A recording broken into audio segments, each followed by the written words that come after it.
நாம் பல ஆண்டுகள் நோய் இல்லாமல் உடலில் நோய் எதிர்ப்பு சக்தியுடன் வாழ வேண்டும் என்றால் மூலிகைகளின் பயன்பாடுகளை அறிந்து கொண்டு அவற்றை முறையாக பயன்படுத்த வேண்டும் என்கிறார் டாக்டர் கௌதமன் அவர்கள். நிகழ்ச்சியில் அடுத்த பகுதியாக வரவிருப்பது பல்லாண்டு வாழ்ந்திட.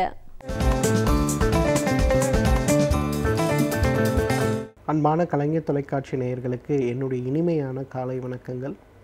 இன்றைக்கி நம்ம பார்க்கக்கூடிய தாவரத்துடைய பெயர் செவ்வல்லி கொடின்னு சொல்லுவோம். ரூபியா கார்டிஃபோலியான்னு சொல்லுவாங்க. ஒரு கொடி வகை தாவரம், ரொம்ப அழகாக வளைந்து வளைந்து வளரக்கூடிய கொடி வகை தாவரம். உலர வைத்த பிறகு அந்த தண்டுகள் எல்லாமே பார்ப்பதற்கு செம்மண் பூசி வைத்தது போல சிவப்பான தோற்றம் அளிக்கக்கூடிய ஒரு தாவரம் செவ்வல்லி கொடி அல்லது செவ்வல்லி கொடின்னு சொல்லுவாங்க. இந்த செவ்வல்லி கொடியை பொறுத்தவரையிலும் ஆயுர்வேதத்தில் உலோகங்களை பற்றி நிறைய குறிப்புகள் இருக்கிறத பார்க்குறோம். உதாரணத்துக்கு தங்கத்தை பற்றி அதோட மருத்துவ குணம் என்ன, வெள்ளியை பற்றி அதோட மருத்துவ குணம் என்ன அப்படிங்கிறது. வெள்ளியுடைய மருத்துவ குணம் அப்படின்னு பார்க்கும்போது பெரும்பாலும் தோல் சம்பந்தப்பட்ட பிரச்சனைகளுக்கும் பால்வினை நோய் சம்பந்தப்பட்ட பிரச்சனைகளுக்கும் உடலில் இருக்கின்ற திசுக்கள் அழிந்து கொண்டிருக்கின்ற பிரச்சனைகளுக்கும் நல்ல தீர்வளிக்கக்கூடிய மிக அருமையான ஒரு மருந்து அப்படின்ற பேர். ஆனால் வெள்ளிங்கிறது ரொம்ப காஸ்ட்லியான ஒரு பொருள். எல்லா இடங்களிலும் வெள்ளியை கொண்டு மருந்துகள் செய்து எல்லாருக்கும் கொடுக்க முடியுமா அப்படின்னு கேட்டிங்கன்னா பெரும்பாலும் முடியாது. அப்போ என்ன பண்ண முடியும் அப்படின்னு பார்க்கும்போது இந்த செவ்வல்லி கொடியை அந்த வெள்ளிக்கு சமமான குணம் இருக்கக்கூடிய ஒரு தாவரம் அப்படின்னு சொல்கிறாங்க. அந்த அளவுக்கு பார்த்திங்கன்னா உடலில் ஏற்படுகின்ற தோல் சம்பந்தப்பட்ட பிரச்சனைகளுக்கு நல்ல தீர்வளிக்கக்கூடிய ஒரு மருந்து இந்த செவ்வல்லி கொடி. இந்த செவ்வல்லி கொடியை பொறுத்தவரையிலும் பார்த்திங்கன்னா எல்லா விதமான தோல் நோய்களுக்கும் மறுமருந்து. குறிப்பாக இன்றைக்கு இந்த முகப்பருன்னு சொல்லக்கூடிய ஆக்னின்னு சொல்லக்கூடிய பிரச்சனைகளால் கஷ்டப்படாத இளைஞர்களே பெண்டீரே இல்லைன்னு சொல்லலாம். நிறைய பேருக்கு பார்த்திங்கன்னா அந்த முகப்பரு தான் ஒரு பெரிய சேலஞ்ச். நிறைய பெண் குழந்தைகள் இன்றைக்கு மிகப்பெரிய சவாலாக சொசைட்டியில் சந்திக்கிறது எதுன்னு பார்த்திங்கன்னா இந்த முகப்பருக்கள் தான். நிறைய ஆண்கள் அதே போல் இந்த கல்லூரிக்கு போகும்போது அவர்களுக்கு இருக்கக்கூடிய மிகப்பெரிய சவால் என்ன, இந்த முகப்பருக்கள் தான். அப்போ இந்த முகப்பருக்களை எவ்வாறு தடுக்க முடியும் எவ்வாறு குறைக்க முடியும் அப்படின்னு பார்க்கும்போது அதற்கு இந்த செவ்வல்லி கொடி ஒரு மிகச்சிறந்த மருந்து.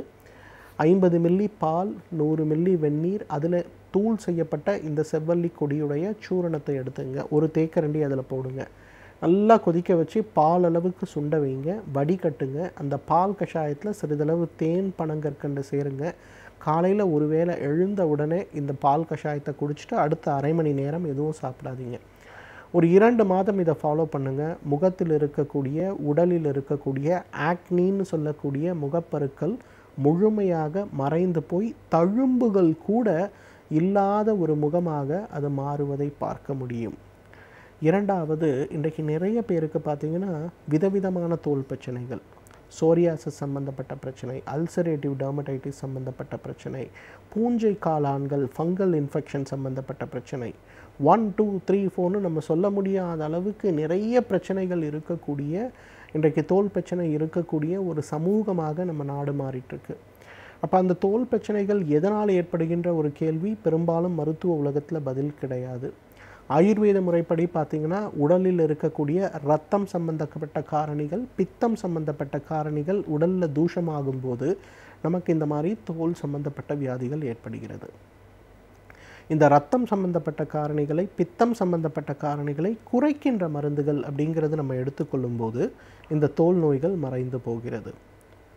அந்த வகையில் பார்த்திங்கன்னா இந்த செவ்வல்லி கொடியிலிருந்து எடுக்கக்கூடிய பால் கஷாயம் இந்த பிரச்சனைகளை குணப்படுத்தக்கூடிய ஒரு மிகச்சிறந்த மருந்துன்னு சொல்லலாம். 100 மில்லி பால் அல்லது 50 மில்லி பால், அதற்கு 2 மடங்கு தண்ணீர், அதாவது 100 மில்லி வெந்நீர் அல்லது தண்ணீர், அதில் 1 டேபிள் ஸ்பூன் இதை போட்டு நல்லா கொதிக்க வைத்து 50 மில்லியாக குறைத்து வடிகட்டி எடுக்கக்கூடிய அந்த ஒரு பால் கஷாயம் காலை ஒரு முறை, இரவு ஒரு முறை, உணவுக்கு முன்பு. நல்லா ஒரு 2 மாதம் எடுத்து பாருங்கள், அந்த பிரச்சனையை தீர்ந்துடும். நிறைய பேருக்கு பார்த்திங்கன்னா இன்றைக்கு வெரிகோஸ் அல்சர்னு சொல்லக்கூடிய கால்களில் கடுமையான புண்கள் இருக்கக்கூடிய ஒரு பிரச்சனை. இந்த கால் புண்கள் ஏற்படும் போது பார்த்திங்கன்னா அதுலேருந்து சதா சர்வகாலம் தண்ணீர் வடிந்து கொண்டே இருக்கக்கூடிய இன்னொரு பிரச்சனை. நிறைய நேரங்களில் பார்த்திங்கன்னா அந்த தண்ணீர் வடியும் போது கடுமையான துர்நாற்றம் ஏற்படுவதை நம்ம பார்க்க முடியும். ஸோ நிறைய பேருக்கு இது ஒரு பெரிய கவலையாகவே இருக்கிறத நம்ம பார்க்குறோம். இந்த மாதிரி பிரச்சனை இருப்பவர்கள்லாம் என்ன பண்ணலான்னா, இந்த செவ்வல்லி கொடியிலிருந்து எடுக்கக்கூடிய அந்த ஒரு கஷாயத்தை 1 லிட்டர் தண்ணிக்கு 20 கிராம் செவ்வல்லி கொடி போடுங்க, நல்லா கொதிக்க வைங்க, அதை 1/2 லிட்டராக குறைங்க, வடிகட்டுங்க. அந்த கஷாயத்தை இந்த காயத்தை கழுவுவதற்காக ஒரு இளம் சூடாக உபயோகப்படுத்துங்க. ஒரு மாத காலம் பாருங்கள், உங்களுடைய காயங்கள்லேருந்து வருகின்ற தண்ணீருடைய அளவு முற்றிலுமாக குறையும். காயங்கள் நன்றாக மாற்றமடைந்து உடல் நன்றாக சுத்தமாக அந்த காயங்கள் ஆறி வருவதை நம்ம பார்க்க முடியும். அந்தளவுக்கு அந்த காலத்தெல்லாம் பார்த்திங்கன்னா இன்றைக்கி இருக்கிறத விட அட்வான்ஸ்டு சர்ஜரிலாம் பண்ணியிருக்காங்க. இன்றைக்கி சர்ஜிக்கல் மாடர்ன் சர்ஜரியோட தந்தை யார் அப்படின்னு கேட்டிங்கனாலே ஆயுர்வேத மருத்துவரான சுஷ்ருதரை தான் சொல்லுவாங்க. அந்த காலத்தில் பார்த்திங்கன்னா அவர் பிளாஸ்டிக் சர்ஜரி பண்ணியிருக்காரு, அதே போல் கேட்ராக்ட் சர்ஜரி பண்ணியிருக்காரு, அந்த மாதிரி நிறைய சர்ஜரிஸ் அவர் பண்ணியிருக்காரு. அப்போ அந்த மாதிரி சர்ஜரிஸ் பண்ணும்போது இன்றைக்கு இருக்கக்கூடிய அளவுக்கு ஆன்டிபயோட்டிக்ஸோ அல்லது எதுவுமே கிடையாது. அப்போ எப்படி காயங்களை ஆற்ற முடிந்தது? இந்த செவ்வல்லி கொடியிலிருந்து எடுக்கக்கூடிய அந்த ஒரு கஷாயத்தை கொண்டு தான் காயங்களை ஆற்றியிருக்காங்க. அந்த காலத்திலே சிசேரியன் பண்ணியிருக்காங்க. அந்த காலத்தே பார்த்திங்கன்னா வயிற்றில் இறந்த குழந்தையை வெளியே எடுப்பதற்கான அறுவை சிகிச்சை செய்திருக்கிறார்கள். இரட்டை குழந்தைகள் பிரசவிப்பதற்கான அறுவை சிகிச்சை செய்திருக்கிறார்கள். ஏன் அந்த காலத்தில் இன்றைக்கு ரொம்ப அதிசயமாக நம்ம பார்க்கக்கூடிய ஹெட் டிரான்ஸ்பிளான்டேஷனே அந்த காலத்தில் பண்ணியிருக்காங்க. ஸோ அதெல்லாம் எப்படி முடிந்ததுன்னா இந்த மாதிரி மூலிகைகளை கொண்டு தான் முடிந்ததுன்னு சொல்லணும். அதே போல் நிறைய பேருக்கு பார்த்திங்கன்னா ஒரு 40 வயது ஆகும்போது பெண்கள், ஒரு 50 வயது ஆகும்போது ஆண்கள், முகம் மட்டும் கருமையாக மாறிக்கொண்டே இருக்கும். அந்த மாதிரி இருந்ததுன்னா அவங்க என்ன க்ரீம் போட்டாலும், என்ன சோப் போட்டாலும், என்ன ஆயில் போட்டாலும் சரியாகவே ஆகாது. காரணம், அது உடலில் இருக்கக்கூடிய பித்தம் மற்றும் இரத்தத்தோட ஒரு தூஷணம். அதை குறைப்பதற்கு இந்த செவ்வல்லி கொடியிலிருந்து எடுக்கக்கூடிய கஷாயத்தை காலை ஒரு முறை, இரவு ஒரு முறை, உணவுக்கு முன்பு எடுக்க ஆரம்பித்தாலே தோல் நன்றாக ஆரோக்கியம் அடைந்து அந்த இடத்துல இருக்கக்கூடிய கருமையான நிறமாற்றங்கள் மறைந்து போகிறத பார்க்கலாம். எனவே நேயர்களே, இந்த செவ்வல்லி கொடி நாட்டு மருந்து கடைகளில் சாதாரணமாக கொடுக்கக்கூடிய ஒரு மருந்து. ரூபியா கார்டிஃபோலியா அப்படிங்கிறது அதோடைய ஆங்கில பெயர். இந்த மருந்தை தகுந்த மருத்துவ ஆலோசனையின் பேரில் சரியான முறைப்படி உபயோகப்படுத்தி வந்தோமேயானால் நம்மாலும் பல்லாண்டு காலம் ஆரோக்கியமாக வாழ்ந்திட முடியும். சமூகத்தில் நடக்கும் பல நிகழ்வுகளில் நல்லவை எவை, தீயவை எவை என்பதை பற்றி நம்மிடையே கூறி அவற்றில் நம்முடைய பங்களிப்பை எவ்வாறு அளிக்க வேண்டும் என்பதை பற்றி ஒவ்வொரு நாளும் நம்மிடையே பேசி வருகிறார் எழுத்தாளர் மனுஷபுத்திரன் அவர்கள். இன்றைக்கு என்ன சமூக பிரச்சனையை நாம் கண்முன் வைக்க இருக்கிறார் என்பதை பார்க்கலாம். நிகழ்ச்சியில் அடுத்த பகுதியாக வரவிருப்பது தீதும் நன்றும்.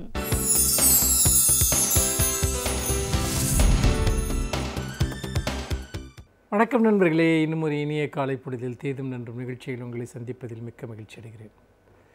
பொதுவாக இளைஞர்களை அரசியல் மயப்படுத்துவது, இளைஞர்களுக்கு அரசியல் சிந்தனைகளை ஊட்டுவது, இதை பற்றி எல்லாம் நீண்ட காலமாக நாம் விவாதித்து வந்திருக்கிறோம். சமீபத்தில் திராவிட முன்னேற்றக் கழகத்தின் சார்பில் தமிழகம் முழுக்க ஒரு இந்தி மற்றும் நீட் தேர்வுகளுக்கு எதிராக கல்லூரி மாணவர்களுக்கான மாபெரும் கருத்தரங்குகள் எல்லா மாவட்டங்களிலும் பெருமளவிற்கு நடத்தப்பட்டன. ஒவ்வொரு கருத்தரங்கிலும் சுமார் 2000 to 2500 கல்லூரி மாணவர்கள் வெவ்வேறு கல்லூரியிலிருந்து அழைத்து வரப்பட்டார்கள். திராவிட முன்னேற்றக் கழகத்தினுடைய பேச்சாளர்கள் அந்த மாணவர்களிடையே பொதுவாக சமூக நீதி, கல்வியில் சமத்துவம், அதே போல் மாநில உரிமைகள், மொழி உரிமை பற்றிய விரிவான சிந்தனைகளை எடுத்து வைத்தார்கள். அப்படி சிந்தனைகளை எடுத்து வைத்தவர்களில் நானும் ஒருவன் என்கிற முறையில் எனக்கு பல அனுபவங்கள் அந்த பயணத்தில் கிட்டின. குறிப்பாக இளைய சமுதாயத்தினரை பற்றிய பார்வைகள் என்பது நிறைய நேரங்களில் மாணவர்களை அவர்களை இந்த சிந்தனைகளை நோக்கி கொண்டு வருகிற போது சமூக நீதி என்றால் என்னவென்றே தெரியாமல், அது அப்படி ஒரு கருத்தாக்கமே இல்லாமல் ஒரு மிகப்பெரிய தலைமுறை என்பது வந்துவிட்டதை பார்க்க முடிந்தது.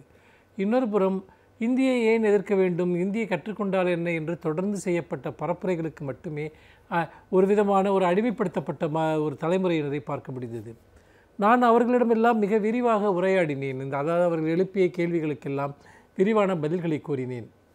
மொழியினுடைய பயன்பாடு என்ன, ஒரு மொழியை கற்பதனால் நமக்கு ஏற்படக்கூடிய விளைவுகள் என்ன, எந்த மொழியையாவது கட்டாயப்படுத்தி கற்க வேண்டிய அவசியம் இருக்கிறதா, ஒரு மொழியை தேவை கருதி நாம் கற்கிறோம் என்றால் உண்மையிலேயே அதற்கான தேவை இருக்கிறதா என்பதை நாம் ஏன் சிந்தித்து பார்க்க வேண்டும், கல்வியில் சமத்துவம் என்பது என்ன, இதை பற்றியெல்லாம் பேசத்தான் அவர்களுக்கு உண்மையிலேயே தாங்கள் பொய் பிரச்சாரத்தின் வழியாக நாம் தொடர்ந்து ஏமாற்றப்பட்டிருக்கிறோம் என்கிற உணர்வு அவர்களுக்கு ஏற்பட்டது. உண்மையினுடைய வெளிச்சத்தை அவர்கள் அப்பொழுது பார்க்கக்கூடிய அந்த அரிய காட்சியை நான் கண்டேன். இதை நான் இங்கே சொல்வதற்கு ஒரு காரணம் இருக்கிறது. என்னவென்று சொன்னால், இளைஞர்கள் என்பவர்கள் பொதுவான சிந்தனைகளிலிருந்து பெருமளவு துண்டிக்கப்பட்டு விட்டார்கள். இந்த துண்டித்தல் என்பது எப்படி நடந்தது, வரலாற்றில் எந்த இடத்தில் நடந்தது என்பதை பற்றி நாம் விரிவாக சிந்தித்தால் மட்டும் போதாது. இதை எப்படி மாற்றுவது என்று யோசிக்க வேண்டும். மாணவர்களுக்கும் அரசியலுக்கும் தொடர்பே இல்லாத ஒரு சூழல் இங்கே உருவாக்கப்பட்டிருக்கிறது. மாணவர்களுக்கும் சமூக சிந்தனைகளுக்கும் ஒரு தொடர்பே இல்லை. மாணவர்களுக்கும் வரலாற்றிற்கும் தொடர்பே இல்லை. மாணவர்களுக்கும் பண்பாட்டு சார்ந்த ஒரு பார்வைக்கும் இடையே தொடர்பே இல்லை. மாறாக கேரியர் ஓரியன்ட் என்று சொல்லக்கூடிய வேலை படிப்பிற்கான வேலை அல்லது அதை தவிர்த்த சினிமா உள்ளிட்ட கேளிக்கைகள், இது மட்டும்தான் இன்றைக்கு இளைஞர்களுடைய மாணவர்களுடைய உலகில் ஒரு பிரதானமான ஒன்றாக இன்றைக்கு புகுத்தப்பட்டிருக்கிறது, வைக்கப்பட்டிருக்கிறது என்பதை நாம் பார்க்க முடிகிறது. இது திட்டமிட்டு உருவாக்கப்பட்ட ஒன்று. ஏனென்றால் ஒரு சமூகத்தினுடைய மாற்றத்தில் பெருமளவிற்கு இளைஞர்கள் தான் பங்கேற்கிறார்கள். இந்த மாற்றத்தை அவர்கள் தான் கொண்டு வருகிறார்கள். அப்படி இருக்கிற போது இளைஞர்களை ஒரு அரசியலற்ற தன்மைக்குள் தொடர்ந்து செலுத்தக்கூடிய ஒரு பிரச்சாரம் திட்டமிட்டு நடத்தப்படுகிறது. உதாரணமாக நீ ஒரு மாணவனை நோக்கி வாழ்க்கையில் வெற்றி பெறுவதை பற்றி நாம் நிறைய போதனைகளை செய்கிறோம். ஆனால் ஒரு இளைஞன் ஒரு மாணவன் வெற்றி பெறுவதற்கான ஒரு சமூக சூழல் இருக்கிறதா, பொருளாதார சூழல் இருக்கிறதா, அரசியல் சூழல் இருக்கிறதா என்பதை பற்றி அவனை சிந்திக்க விடாமல் செய்யக்கூடிய சக்திகள் பல இங்கு இருக்கின்றன. அதே போல் இதுவரைக்கும் நீங்கள் இளைஞர்கள் எவ்வளவோ இதுவரைக்கும் கல்வி மறுக்கப்பட்ட இளைஞர்கள் அல்லது வேலைவாய்ப்பு மறுக்கப்பட்ட இளைய சமுதாயத்தினர் புதிய வாய்ப்புகளை பெறுவதற்கு இங்கே சமூக நீதி சார்ந்த இயக்கங்கள் பெரும் பங்காற்றி இருக்கின்றன. அந்த பெரும் பங்கை பற்றி இன்றைய இளைஞர்களுக்கு எதுவுமே தெரியவில்லை என்பது ஒரு மிகப்பெரிய ஒரு துயரத்தை ஏற்படுத்துவதாக இருந்தது. அதாவது அவர்களுக்கு தங்களுடைய சொந்த வரலாறே தெரியவில்லை என்பதுதான் அதனுடைய அர்த்தம். சொந்த வரலாறே தெரியாதவர்கள் எப்படி வரலாற்றை உருவாக்குபவர்களாக இருக்க முடியும் என்பதை நாம் இங்கே சிந்தித்து பார்க்க வேண்டும். அப்படி பார்க்கிற போது இளைய சமுதாயத்தினர் சமூகத்திடமிருந்து அந்நியப்பட்டு நிற்கிறார்கள், சமூகத்திடமிருந்து விலகி நிற்கிறார்கள். தங்களுடைய ஊரினுடைய பிரச்சனையினுடைய பரிமாணம் கூட அவர்களுக்கு தெரியவில்லை. சில சமயங்களில் என்ன நடக்கிறது என்று சொன்னால், ஏதாவது ஒரு பெரிய உணர்ச்சி அலை ஆட்கொள்கிற போது மாணவர்கள் தெருவுக்கு வருகிறார்கள், இளைஞர்கள் தெருவுக்கு வருகிறார்கள். ஜல்லிக்கட்டு போன்ற பிரச்சனைகளை நாம் அதற்கு உதாரணமாக எடுத்துக்கொள்ளலாம். அதை நான் குறைத்து மதிப்பிடவில்லை. ஆனால் அதற்கு பிறகு எத்தனையோ விதமான பிரச்சனைகள் இன்று தமிழகத்தை ஆட்டி படைக்கின்றன. தமிழர் மக்களுடைய கல்வி உரிமை பாதிக்கப்படுகிறது, மொழி உரிமை பாதிக்கப்படுகிறது, வாழ்வுரிமை சார்ந்த பல விஷயங்கள் தொடர்ந்து பறிக்கப்படுகின்றன, மறுக்கப்படுகின்றன. இப்பொழுது இந்த மாட்டிறைச்சி பிரச்சனையை நீங்கள் எடுத்துக்கொள்ளுங்கள். அது ஒரு பண்பாட்டு உரிமையை மீறுகிற செயல். ஆனால் ஜல்லிக்கட்டிற்காக ஒன்று திரண்டவர்கள் மாட்டிறைச்சி சார்ந்த விஷயங்களை பற்றி ஏன் விலகி நிற்கிறார்கள் என்பதை நாம் சிந்திக்க வேண்டியிருக்கிறது. இதற்குத்தான் நான் ஒரு அரசியல் ரீதியான பார்வை மாணவர்களிடம் இருக்க வேண்டும். அதாவது நான் இதற்கு முன் வேறொரு நிகழ்ச்சியில் சொன்னேன், ஒரு அறிவியல் பார்வை என்பது ஒரு குறிப்பிட்ட துறையில் இருக்கக்கூடாது. அறிவியல் சிந்தனை என்பது நம்முடைய அன்றாட வாழ்க்கையினுடைய எல்லா விஷயங்களும் எதிரொலிக்க வேண்டும் என்று இதே தீதும் நன்றும் நிகழ்ச்சியில் நான் வேறொரு நாளில் குறிப்பிட்டேன். அதே போன்றது தான் இந்த சமூக உணர்வு என்பதும். சமூக உணர்வு என்பது துண்டுபற்ற ஒன்றல்ல, மாறாக அதற்கென ஒரு வடிவம் இருக்கிறது, அதற்கென ஒரு நேர்த்தி இருக்கிறது, அதுக்கென ஒரு பறந்து செல்லக்கூடிய தன்மை இருக்கிறது. அப்படி பார்க்கிற போது சமூக சிந்தனை என்பதை நாம் ஒரு குறிப்பிட்ட ஏதாவது ஒன்றோடு குறுக்கிவிடக்கூடாது. அதனால்தான் மாணவர்களுக்கு பெரிய அளவிற்கு இன்றைக்கு மாணவர்களுக்கும் சமூகத்திற்கும் இடையே இருக்கக்கூடிய அந்த இடைவெளியை நாம் இட்டு நிரப்ப வேண்டிய இடத்தில் அரசியல் இயக்கங்கள் இருக்கின்றன. திராவிட முன்னேற்றக் கழகம் அந்த பொறுப்பை ஏற்று சமூக நீதி சார்ந்த ஒரு மிகப்பெரிய பரப்புரையை செய்தது என்று சொல்லலாம். ஒரு குறைந்தபட்சமாக இந்த தமிழகம் முழுக்க ஒரு 2 லட்சம் 2.5 லட்சம் மாணவர்களாவது இந்த நிகழ்ச்சிகளில் பங்கேற்றிருப்பார்கள். அது ஒரு மிகப்பெரிய ஒரு முன்னெடுப்பு என்பதில் எந்த விதமான சந்தேகமும் இல்லை. அப்படி பார்க்கிற போது இளைஞர்களை மேலும் மேலும் சமூக நீரோட்டத்திற்குள், மைய நீரோட்டத்திற்குள் கொண்டு வருவது மிக மிக முக்கியம். அதன் மூலமாகத்தான் இந்த சமூகத்தில் பிற்போக்கு சக்திகள் மேற்கொள்ளக்கூடிய பொய்யான பரப்புரைகளை முறியடிக்க முடியும் என்பதை நாம் மறந்துவிடக்கூடாது. மீண்டும் இன்னும் ஒரு புதிய சிந்தனையோடு உங்களை சந்திக்கிறேன். நன்றி, வணக்கம். இப்பகுதியில் நாம் சந்திக்கும் சிறப்பு விருந்தினர்கள் ஒவ்வொரு துறையிலிருந்து வந்து அந்த துறையை பற்றிய பல அனுபவங்களை நம்மிடையே பகிர்ந்து கொள்கிறார்கள். அந்த வகையில் இன்றைக்கு நாம் சந்திக்கவிருக்கும் சிறப்பு விருந்தினர் எந்த துறையிலிருந்து வந்து என்ன பயனுள்ள தகவல்களை நம்மிடையே பகிர்ந்து கொள்ள இருக்கிறார் என்பதை கவனிக்கலாம். நிகழ்ச்சியில் அடுத்த பகுதியாக வரவிருப்பது சிறப்பு விருந்தினர்.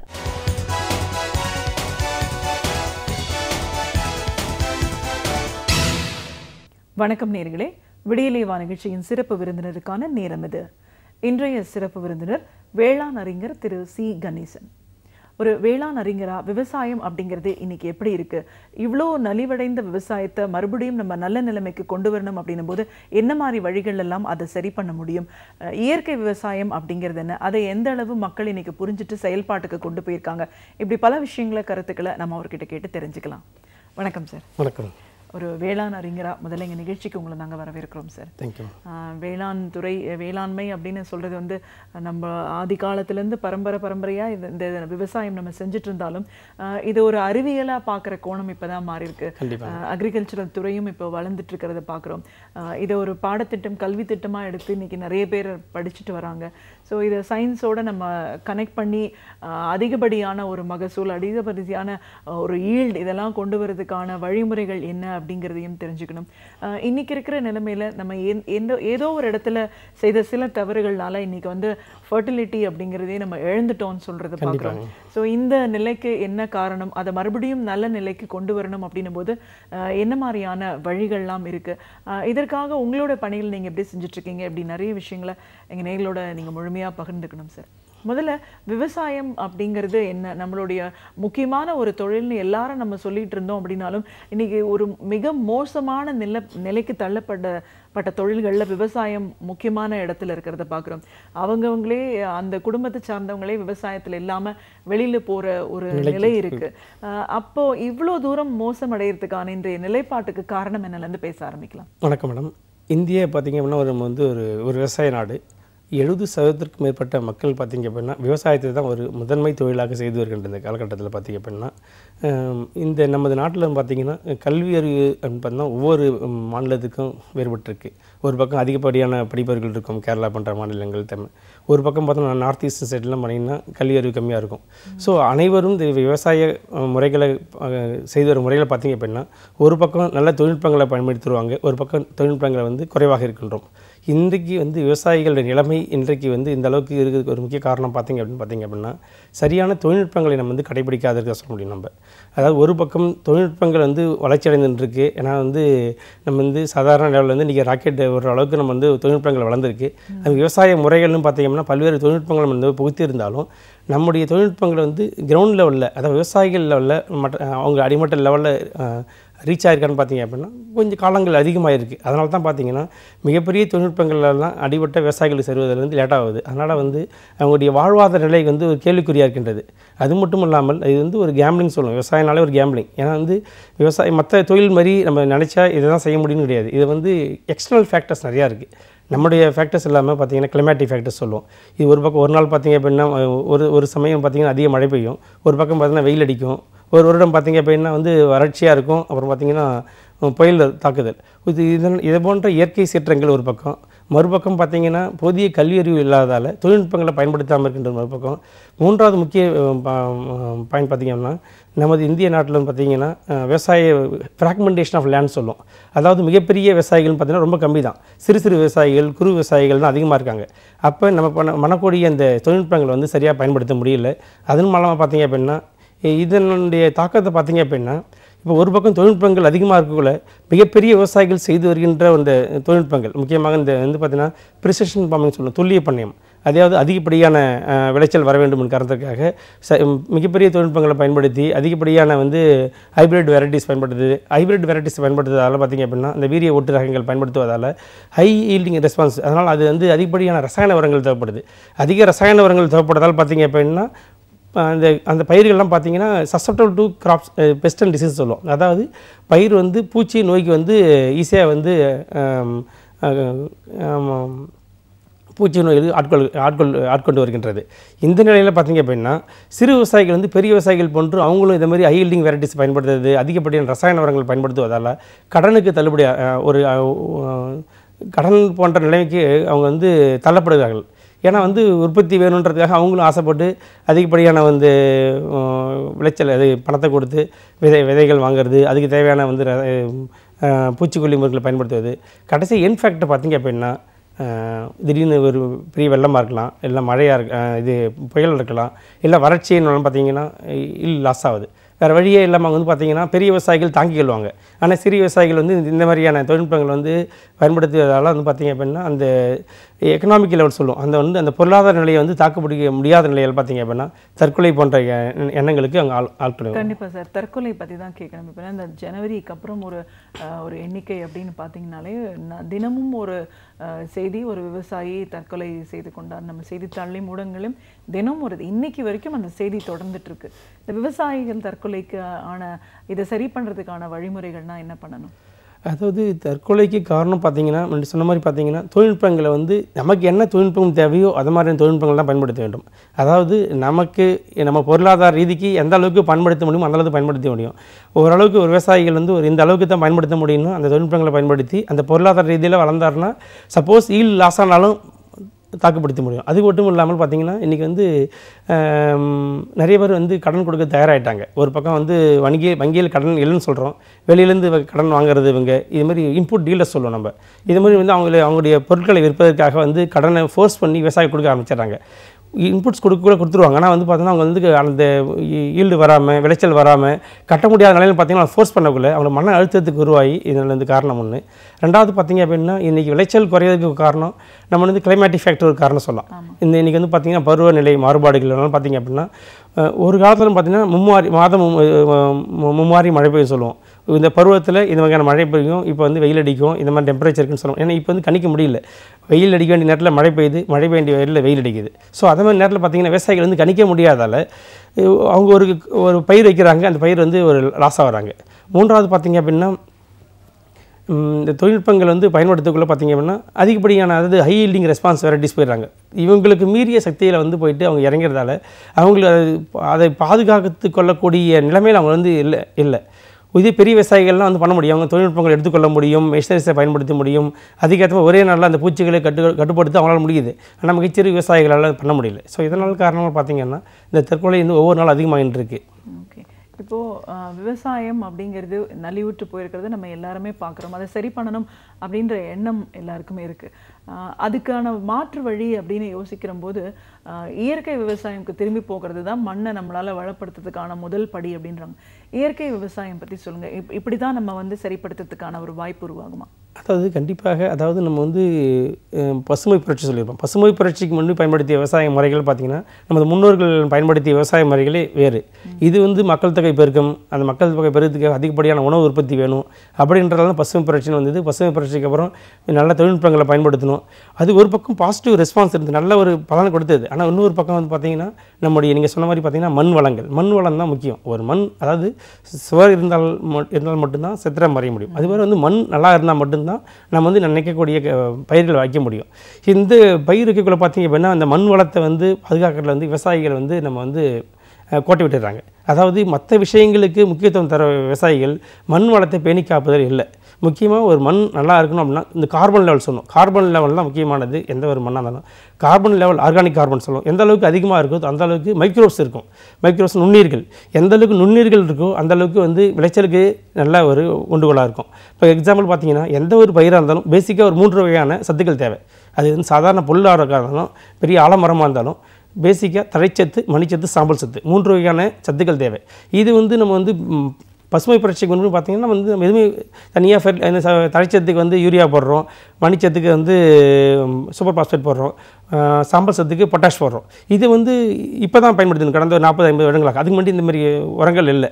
அதுக்கு முன்னாடி எப்படி இந்த பயிர் வைக்க முடிந்தது, முன்னோர்கள் எப்படி இந்த விவசாய முறைகள் பண்ணாங்கன்னு அப்போ நம்ம அறிவுபூர்வமாக பார்க்க ஆரம்பிச்சோன்னா சயின்டிஃபிக்காக பார்க்கணும். அப்போ தான் நம்ம அந்த மண் வளத்தில் கார்பன் லெவல் இருக்கக்குள்ள கார்பன் எந்த அளவுக்கு இருக்கும் அந்தளவுக்கு மைக்ரோப்ஸ் இருக்கும். அந்த நுண்ணீர்கள் எந்த அளவுக்கு இருக்கும் அந்தளவுக்கு வந்து அது தேவையான சத்துக்கள் தானே உற்பத்தி பண்ணும். எக்ஸாம்பிள் வந்து தழைச்சத்து சொல்கிறோம். தழைச்சத்து முக்கியமான ஒவ்வொரு பயிருக்கும். அந்த தழைச்சத்தை உற்பத்தி பண்ணுறதே நுண்ணீர்கள் பார்த்திங்க அப்படின்னா ஆகாயத்தில் வந்து 78% வந்து தழைச்சத்து இருக்குது, 78% நைட்ரஜன். அந்த தழைச்சத்துக்கள் வந்து கிரகிக்கூடியது யார் பார்த்திங்கன்னா அசோஸ்பெரில்லம், ரைசோபியம் போன்ற நுண்ணீர்கள் இருக்குது. இந்த மாதிரி நுண்ணீர்கள் வந்து நம்ம வந்து ரசாயன உரங்கள் பயன்படுத்துவதாலையும் பூச்சிக்கொல்லி மருந்துகள் பயன்படுத்துவதாலையும் வந்து நம்ம இன்றைக்கி அழிச்சிட்டோம். அது இல்லாதால் இன்றைக்கி இது அந்த நுண்ணீர்கள் இல்லாதால் நம்ம எக்ஸ்ட்ரலாக யூரியா போட்டால் மட்டும்தான் பயிர் பச்சையாக இருக்குது, இல்லைனா பச்சையாக இருக்காது. அப்போ தழைச்சத்து, இதே மாதிரி வந்து மணிச்சத்து, இது வந்து எல்லா மண்ணிலையும் பார்த்திங்க அப்படின்னா பாஸ்பரஸ் இருக்கும். பாஸ்பரஸ் வந்து இம்மொபைல், அதாவது பயிருக்கு கிட்டாத நிலையில் இருக்கும், பயிர் எடுத்துக்கொள்ளாத நிலையில் இருக்கும். இது எடுத்துக்கொள்ள நிலையில் மாற்றுக்கிறது யாருன்னு பார்த்தீங்கன்னா அது ஒரு மைக்ரோப்ஸ் இருக்குது, பாஸ்பரஸ் மொபிலைசிங் பாக்டீரியா சொல்கிறோம். இந்த வகையான பாக்டீரியாஸ்லாம் பார்த்தீங்கன்னா இந்த கார்பன் லெவல் அதிகமாக இருந்தது அப்படின்னா, ஆர்கானிக் கார்பன் அதிகமாக இருந்ததுன்னா தானாக உற்பத்தி ஆகி இதன் மூலமாக தானாக இந்த வேலையை செய்து இந்த சுழற்சியை வந்து நம்ம வந்து கெடுத்துட்டோம். இந்த ஒரு 40-50 வருடங்களில் வந்து பார்த்திங்கன்னா அதிகப்படியான, அதாவது நம்ம வந்து அதிக விளைச்சல் வரணும் காரணத்துக்கு அதிகப்படியான உரங்களை போட்டோம். இது லா ஆஃப் டிமினிஷிங் ரிட்டர்ன்ஸ் சொல்லுவோம். ஒரு காலத்தில் ஒரு மூட்டை யூரியா போட்டால் அதுக்கான ஈல்டு வந்தது, 2 மூட்டை யூரியா போட்டால் அதுக்கான ஈல்டு வந்தது. ஒரு 5 மூட்டை போட என்ன வச்சுன்னா அந்த மேலே கரு மேலே போனால் ஈல்டு 5 மூட்டை போனால் அவங்க விவசாயம் நினைக்கிறாங்க ஒரு மூட்டைக்கு போட்டால் இவ்வளோ ஈல்டு வருது, 5 மூட்டை போட்டால் 5 மூட்டை ஈல்டு வரணும் கணக்கு பண்ணி அதிகப்படியான ரசாயன உரங்களை போட போய் 5 மூட்டை போனால் திருப்பி 2 மூட்டை 1 மூட்டை 0 ஆயிடுச்சு. இப்போ மண் வந்து மலடாயிடுச்சு. இதுதான் காரணம். மண் மலடானவனே என்ன பண்ண முடியுது, எந்த வகையான ரசாயன உரங்கள் போட்டாலும் நம்ம வந்து இன்றைக்கி வந்து பயிர் கேட்காது. ஈஸியாக வந்து பார்த்திங்க அப்படின்னா மிக சுலபமாக வந்து இந்த பூச்சிகள் வந்து பயிரை தாக்குது.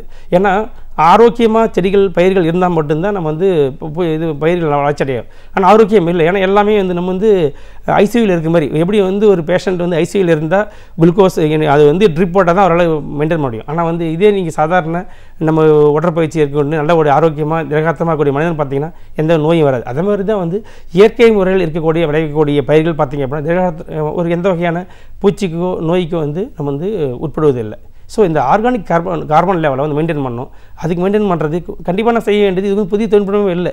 நம்ம செய்ய வேண்டியது நம்ம வந்து குப்பைகள், நம்ம வந்து இது எரு அடிக்கலாம், குப்பைகள் வந்து நம்ம வந்து மக்க வச்சு உரமாக வச்சு நம்ம போடலாம். இதை மாதிரி பண்ணாலே போதும். இது இல்லாமல் வந்து பார்த்தோன்னா க்ரீன் மணிஸ் சொல்லுவோம். நம்ம வந்து க்ரீன் மணிஸ் இதெல்லாம் வந்து இது அகத்தி, செஸ்பேனியா இதை போன்ற அந்த க்ரீன் மணிஸை பயன்படுத்துறதால ஆர்கானிக் கார்பன் லெவல் அதிகப்படுத்த முடியும். கண்டிப்பாக சார். இப்போ ஆர்கானிக் கார்பன் லெவல் இன்க்ரீஸ் ஆனால் மட்டும்தான் சாயிலோட ஃபர்டிலிட்டிக்கு இம்ப்ரூவ் பண்ணுறதுக்கான ஒரு வாய்ப்பு இருக்குது. ஸோ அதை இயற்கை முறையில் தான் நம்ம மறுபடியும் மாற்ற முடியும். அந்த டைப் ஆஃப் விவசாயத்துக்கு நம்ம இப்போ போக வேண்டிய கட்டாயம் சொல்கிறீங்க. இப்போ விவசாயம் அப்படின்னு சொல்லும்போது நம்மளுக்கு தெரிஞ்ச முக்கியமான விஷயம் அரிசி, கோதுமை. அதுவும் தென்னிந்தியா தமிழ்நாட்டை பொறுத்த வரைக்கும் ரைஸ் மட்டும்தான் பிளேஸ் த மேஜர் ரோல். ஒருத்தருக்கு 1 ஏக்கர் 2 ஏக்கர் நிலம் இருக்குது அப்படின்னா அவர் வந்து நெல் மட்டும்தான் விவசாயம் பண்ணி அறுவடை பண்ண முடியுமா? எந்த மாதிரியான ஒரு பயிர்கள் எல்லாம் நம்ம இன்னைக்கு பயிர் பண்ண முடியும்? ஓகே, இன்றைக்கி வந்து விவசாயிகள் வந்து நம்ம தற்கொலைக்கு உட்பட காரணம் பார்த்திங்கன்னா ஏதோ ஒரு பயிர் வைக்கிறாங்க. அந்த ஒரு பயிர் வைப்பதால் பார்த்திங்கன்னா நஷ்டம் அடைகிறாங்க. அது வந்து பார்த்திங்க அப்படின்னா அந்த வாங்கிய கடன் அடைக்க முடியல, இல்லை வீட்டுக்கு தேவையான வந்து பொருளாதாரத்தை வந்து செய்ய முடியல, ஈடுகட்ட முடியல. அதுக்கு ஒரு மாற்று வழி தான் பார்த்திங்கன்னா ஒருங்கிணைந்த பண்ணையும் ஒரு திட்டம் இருக்குது. ஒருங்கிணைந்த பண்ணைம்னா நீங்கள் சொன்ன மாதிரி ஒரே ஒரு பயிரை மட்டும் நம்பி இருந்தோம் அப்படின்னா அது லாஸ் ஆகிடுச்சுன்னா நம்ம வந்து செய்ய முடியாது. ஆனால் ஒருங்கிணைந்த பண்ணைன்றது 1 ஏக்கர் விவசாய நிலங்கள் இருக்குது அப்படின்னா அந்த 1 ஏக்கர் விவசாய நிலத்தங்களை நம்ம வந்து நெல் மட்டும் நம்பி இருக்கக்கூடாது. திடீர்னு மழை வரலாம், திடீர்னு இது வறட்சி ஆகிடலாம், இல்லைனா பூச்சிகள் அதிக தாக்குதல் பண்ணலாம். இது மூலமாக நெல் பூரா போயிடுச்சுன்னா நம்ம வந்து அந்த ஒரு 4-5 மாதங்கள் பார்த்திங்கன்னா எந்த ஒரு வருமானம் இல்லாமல் போயிடும். ஆனால் இந்த ஒருங்கிணைந்த பண்ணையத்தில் பார்த்திங்கன்னா ஒரு பயிரை சார்ந்து சுற்றியில் வந்து ஒரு உபத்தொழில்கள் செய்கிறது பார்த்திங்க அப்படின்னா இன்றைக்கி ஒரு நெல் பயிர் வைக்கிறாங்க. நெல் பயிர் 2 மாடு மாடுன்னா மாட்டிலேருந்து வரக்கூடிய பாலை வந்து உணவாக பயன்படுத்தலாம். அது மூலம் வருமானமும் கிடைக்கும். அதுலேருந்து வர சாணத்தை பார்த்தீங்க அப்படின்னா நம்மளுக்கு ஆர்கானிக் கார்பன் பற்றி பேசிட்டு இருக்கோம். இப்போ ஆர்கானிக் கார்பன் இம்ப்ரூவ் பண்ணுறதுக்கு வெளியே எக்ஸ்ட்ரலாக எதுவும் வாங்கக்கூடாது. இன்றைக்கி விவசாயிகள் தற்கொலையை செய்வதற்கு முக்கிய காரணம் பார்த்திங்கன்னா எல்லாம் வெளியிருந்து வாங்குகிறோம். வெளியிருந்து வாங்கினா காசு கொடுத்து வாங்குகிறோம். காசு கொடுத்து வாங்கினா கண்டிப்பாக வந்து திருப்பி கொடுக்க முடியாத நிலையில் வந்து நம்ம வந்து அந்த நிலைமைக்கு தள்ளப்படுறோம். ஆனால் இதை பார்த்திங்க அப்படின்னா நம்மகிட்ட ஒரு மாடு இருந்துன்னா மாடுலேருந்து வரக்கூடிய பொருட்களை அது வீணாக, அதாவது நம்ம சாணம் வந்து பார்த்திங்கன்னா அந்தளவுக்கு ஒரு பொக்கிஷமான ஒரு ஏக்கருக்கு ஒரே ஒரு நாட்டு மாடு இருந்தால் போதும். நம்ம வந்து விவசாயத்தில் எந்த வகையான எக்ஸ்டர்னல் இன்புட்ஸே எல்லாம் செய்ய முடியுன்றவங்களும் ஆராய்ச்சி முறையும் நிறையா இருக்குது. நிறைய விவசாயிகள் நீங்கள் தமிழக அளவில் பார்த்திங்க அப்படின்னா நிறைய விவசாயிகள் வந்து பார்த்திங்கன்னா எந்த வகையான வெளியிருந்து எந்த ஒரு ரசாயன உரங்களையோ எக்ஸ்டர்னல் இன்புட்ஸே இல்லாமல் தற்சார்பு விவசாயம் சொல்லுவாங்க. நமக்கு தேவையான இந்த பெசன்டரி ஃபார்மிங்னு சொல்லுவாங்க. இன்னொன்று பெசன்டரி ஃபார்மிங்னா ஒரு விவசாயி தமக்கு தேவையான உணவு உற்பத்தி மட்டும் இல்லாமல் மற்றவங்களுக்கு உற்பத்தி செய்கிறது. அதில் வந்து ஒரு மாடு வளர்க்குறது, மாடு மூலமாக பால் உற்பத்தி செய்கிறது, அந்த சாணத்திலேருந்து வரக்கூடிய கழிவுகளை வந்து பஞ்சகவியம் பண்ணலாம், பூச்சிகளை கட்டுப்படுத்துறதுக்கு. இது மட்டும் இல்லாமல் உரமாக்கி நல்ல உரமாக வந்து நம்ம வந்து பயிர்கள் கொடுக்கலாம். இது வந்து நெல் உற்பத்தி பண்ணுறாங்க. நெல்லிருந்து பார்த்திங்க அப்படின்னா இது ஒரு பகுதியில் வந்து பண்ணை கொட்டைகளை வெட்டலாம். ஏன்னா வந்து பார்த்தா ஒரு பக்கம் அதிக மழை பெய்யுது. அப்போ வந்து மழை பெய்கின்ற நேரத்தில் பார்த்திங்கன்னா நம்ம வந்து தண்ணியை சேமித்து வைக்க மாட்டோம். இப்போ தெரியும் உங்களுக்கு, இது வந்து எராட்டிக் ரெயின்ஃபால் சொல்லுவோம். இப்போ சீராக மழை பெஞ்சுன்னா நமக்கு வந்து பயிர் இருக்கும். ஆனால் இப்போ எப்படி இருக்குது அப்படின்னு பார்த்தீங்கன்னா ஒரு நேரம் அதிக மழை பெய்யுது, ஒரு நேரம் மழையே இல்லாமல் இருக்குது. ஆனால் வரக்கூடிய நேரத்தில் மழைகளை வந்து மழை நீரை வந்து சேமித்து வைக்கணும். அந்த வகையான தொழில்நுட்பங்களை பயன்படுத்தணும். இப்போ ஒரு ஏக்கருக்கு ஒரு 5 சென்ட் அளவில் பார்த்திங்கன்னா ஒரு பண்ணைக்கொட்டைகள் வச்சுருக்கோம் அப்படின்னா அந்த பண்ணைக்கொட்டையில் தண்ணியை தேங்கி வைக்கலாம். ஸோ அப்புறம் வந்து வாட்டர் லெவல் வந்து இன்க்ரீஸ் ஆகுது. வாட்டர் டேபிள் அவங்க வந்து ரீசார்ஜ் ஆகுது ஒன்று. ரெண்டாவது பார்த்திங்கன்னா அவங்க மீன் வளர்ப்பு செய்யலாம். மீன் வளர்ப்பு மூலமாக அவங்களுக்கு தேவையான ஒரு உபரி வருமானம் கிடைக்கிது. ஓகேங்களா? இது மட்டும் இல்லாமல் பார்த்திங்கன்னா தண்ணீரை வந்து சப்போஸ் வெள்ளம் மாதிரி வருதுன்னா நம்ம வந்து அந்த பண்ணைக்கோட்டில் சேமித்து வச்சு பயன்படுத்தலாம். சப்போஸ் மழையே இல்லை, வறட்சியாக இருக்குது, அப்போ அந்த பண்ணைக்கோட்டில் தண்ணி எடுத்து நம்ம வந்து பயிருக்கு பயன்படுத்தலாம். இது மட்டும் இல்லாமல் பார்த்திங்கன்னா இந்த உரங்களில் வந்து உரம் தயாரிக்கிறது, இந்த மாட்டு சாணத்துலேருந்து உரம் தயாரித்து இப்படி சைக்கிள் ஒவ்வொரு பயிர் இது என்டர்பிரைஸ் சொல்லணும். நம்ம ஒவ்வொரு என்டர்பிரைஸும் பண்ணக்குள்ள ஒரு 4-5 உபத்தொழில்கள் இருக்கும். நெல்லை மட்டும் நம்பி இல்லாமல் ஒரு பக்கம் கறவை மாடு வச்சிருப்பார், ஒரு பக்கம் மீன் வளர்ப்பு இருக்கும், ஒரு பக்கம் மண்புழு உரம் உற்பத்தி பண்ணுவார், ஒரு தேவையான உற்பத்திகள் பஞ்சகவியம் பண்ணுவார், ஒரு 10-15 கோழிகள் நாட்டுக்கோழி வளர்த்தினா நாட்டுக்கோழி மூலமாக அவருக்கு தேவையான சத்துக்களும் கிடைக்கும், வெளியும் வைத்து வருமானம் கிடைக்கும். இதே மாதிரி ஒரு ஒருங்கிணைந்த பண்ணையும் திட்டத்தை பயன்படுத்தணும்னு வச்சிங்கன்னா கண்டிப்பாக இந்த தற்கொலைன்ற இந்த நிகழ்வு கண்டிப்பாக சாத்தியக்கூறுகள் குறைவாக இருக்குன்றது தான் என்னுடைய எண்ணங்கள். இப்போது உற்பத்தியை பற்றி பேசும்போது கலப்படம் பற்றியும் பேசி ஆகணும். இப்போ அடல்ட்ரேஷன் அப்படிங்கிறது வந்து ரொம்ப காமன் ஆயிடுச்சு. எல்லா இடங்கள்லையும் இந்த கலப்படம் அப்படிங்கிறது இருக்குது. விவசாயத்துக்கும் இந்த மாதிரியான ஒரு செயல்பாடுலேருந்தும் இதை நம்ம எப்படி சரி பண்ண முடியும்? அதாவது மனுஷனுக்கு பார்த்தீங்கன்னா ஆசைகள் இருக்கும்.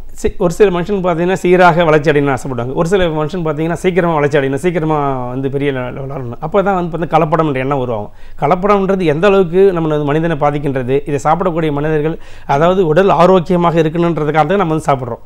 நம்ம நல்ல ஒரு ஆரோக்கியமான உணவு கிடைக்கணுன்றதுக்காக தான் கடையில் வந்து ஒரு காசு கொடுத்து வாங்குகிறோம். ஆனால் இன்றைக்கி வந்து பயமாக இருக்குது ஒரு பொருளை வாங்குறதுக்கு. ஒரு பக்கம் பார்த்தீங்கன்னா அது என்ன பிளாஸ்டிக் அரிசியா நல்ல அரிசியான்னு பயமாக இருக்குது. ஒரு பக்கம் ஒரு காலத்தில் என்ன பயம் இருந்துன்னா இது வந்து ரசாயன உரங்கள் பயன்படுத்திய அரிசியா இல்லைனா வந்து இயற்கை ஒரு அரிசியான்ற ஒரு எண்ணங்கள் வாங்கினாங்க. இப்போ அப்படி மாறி போச்சு.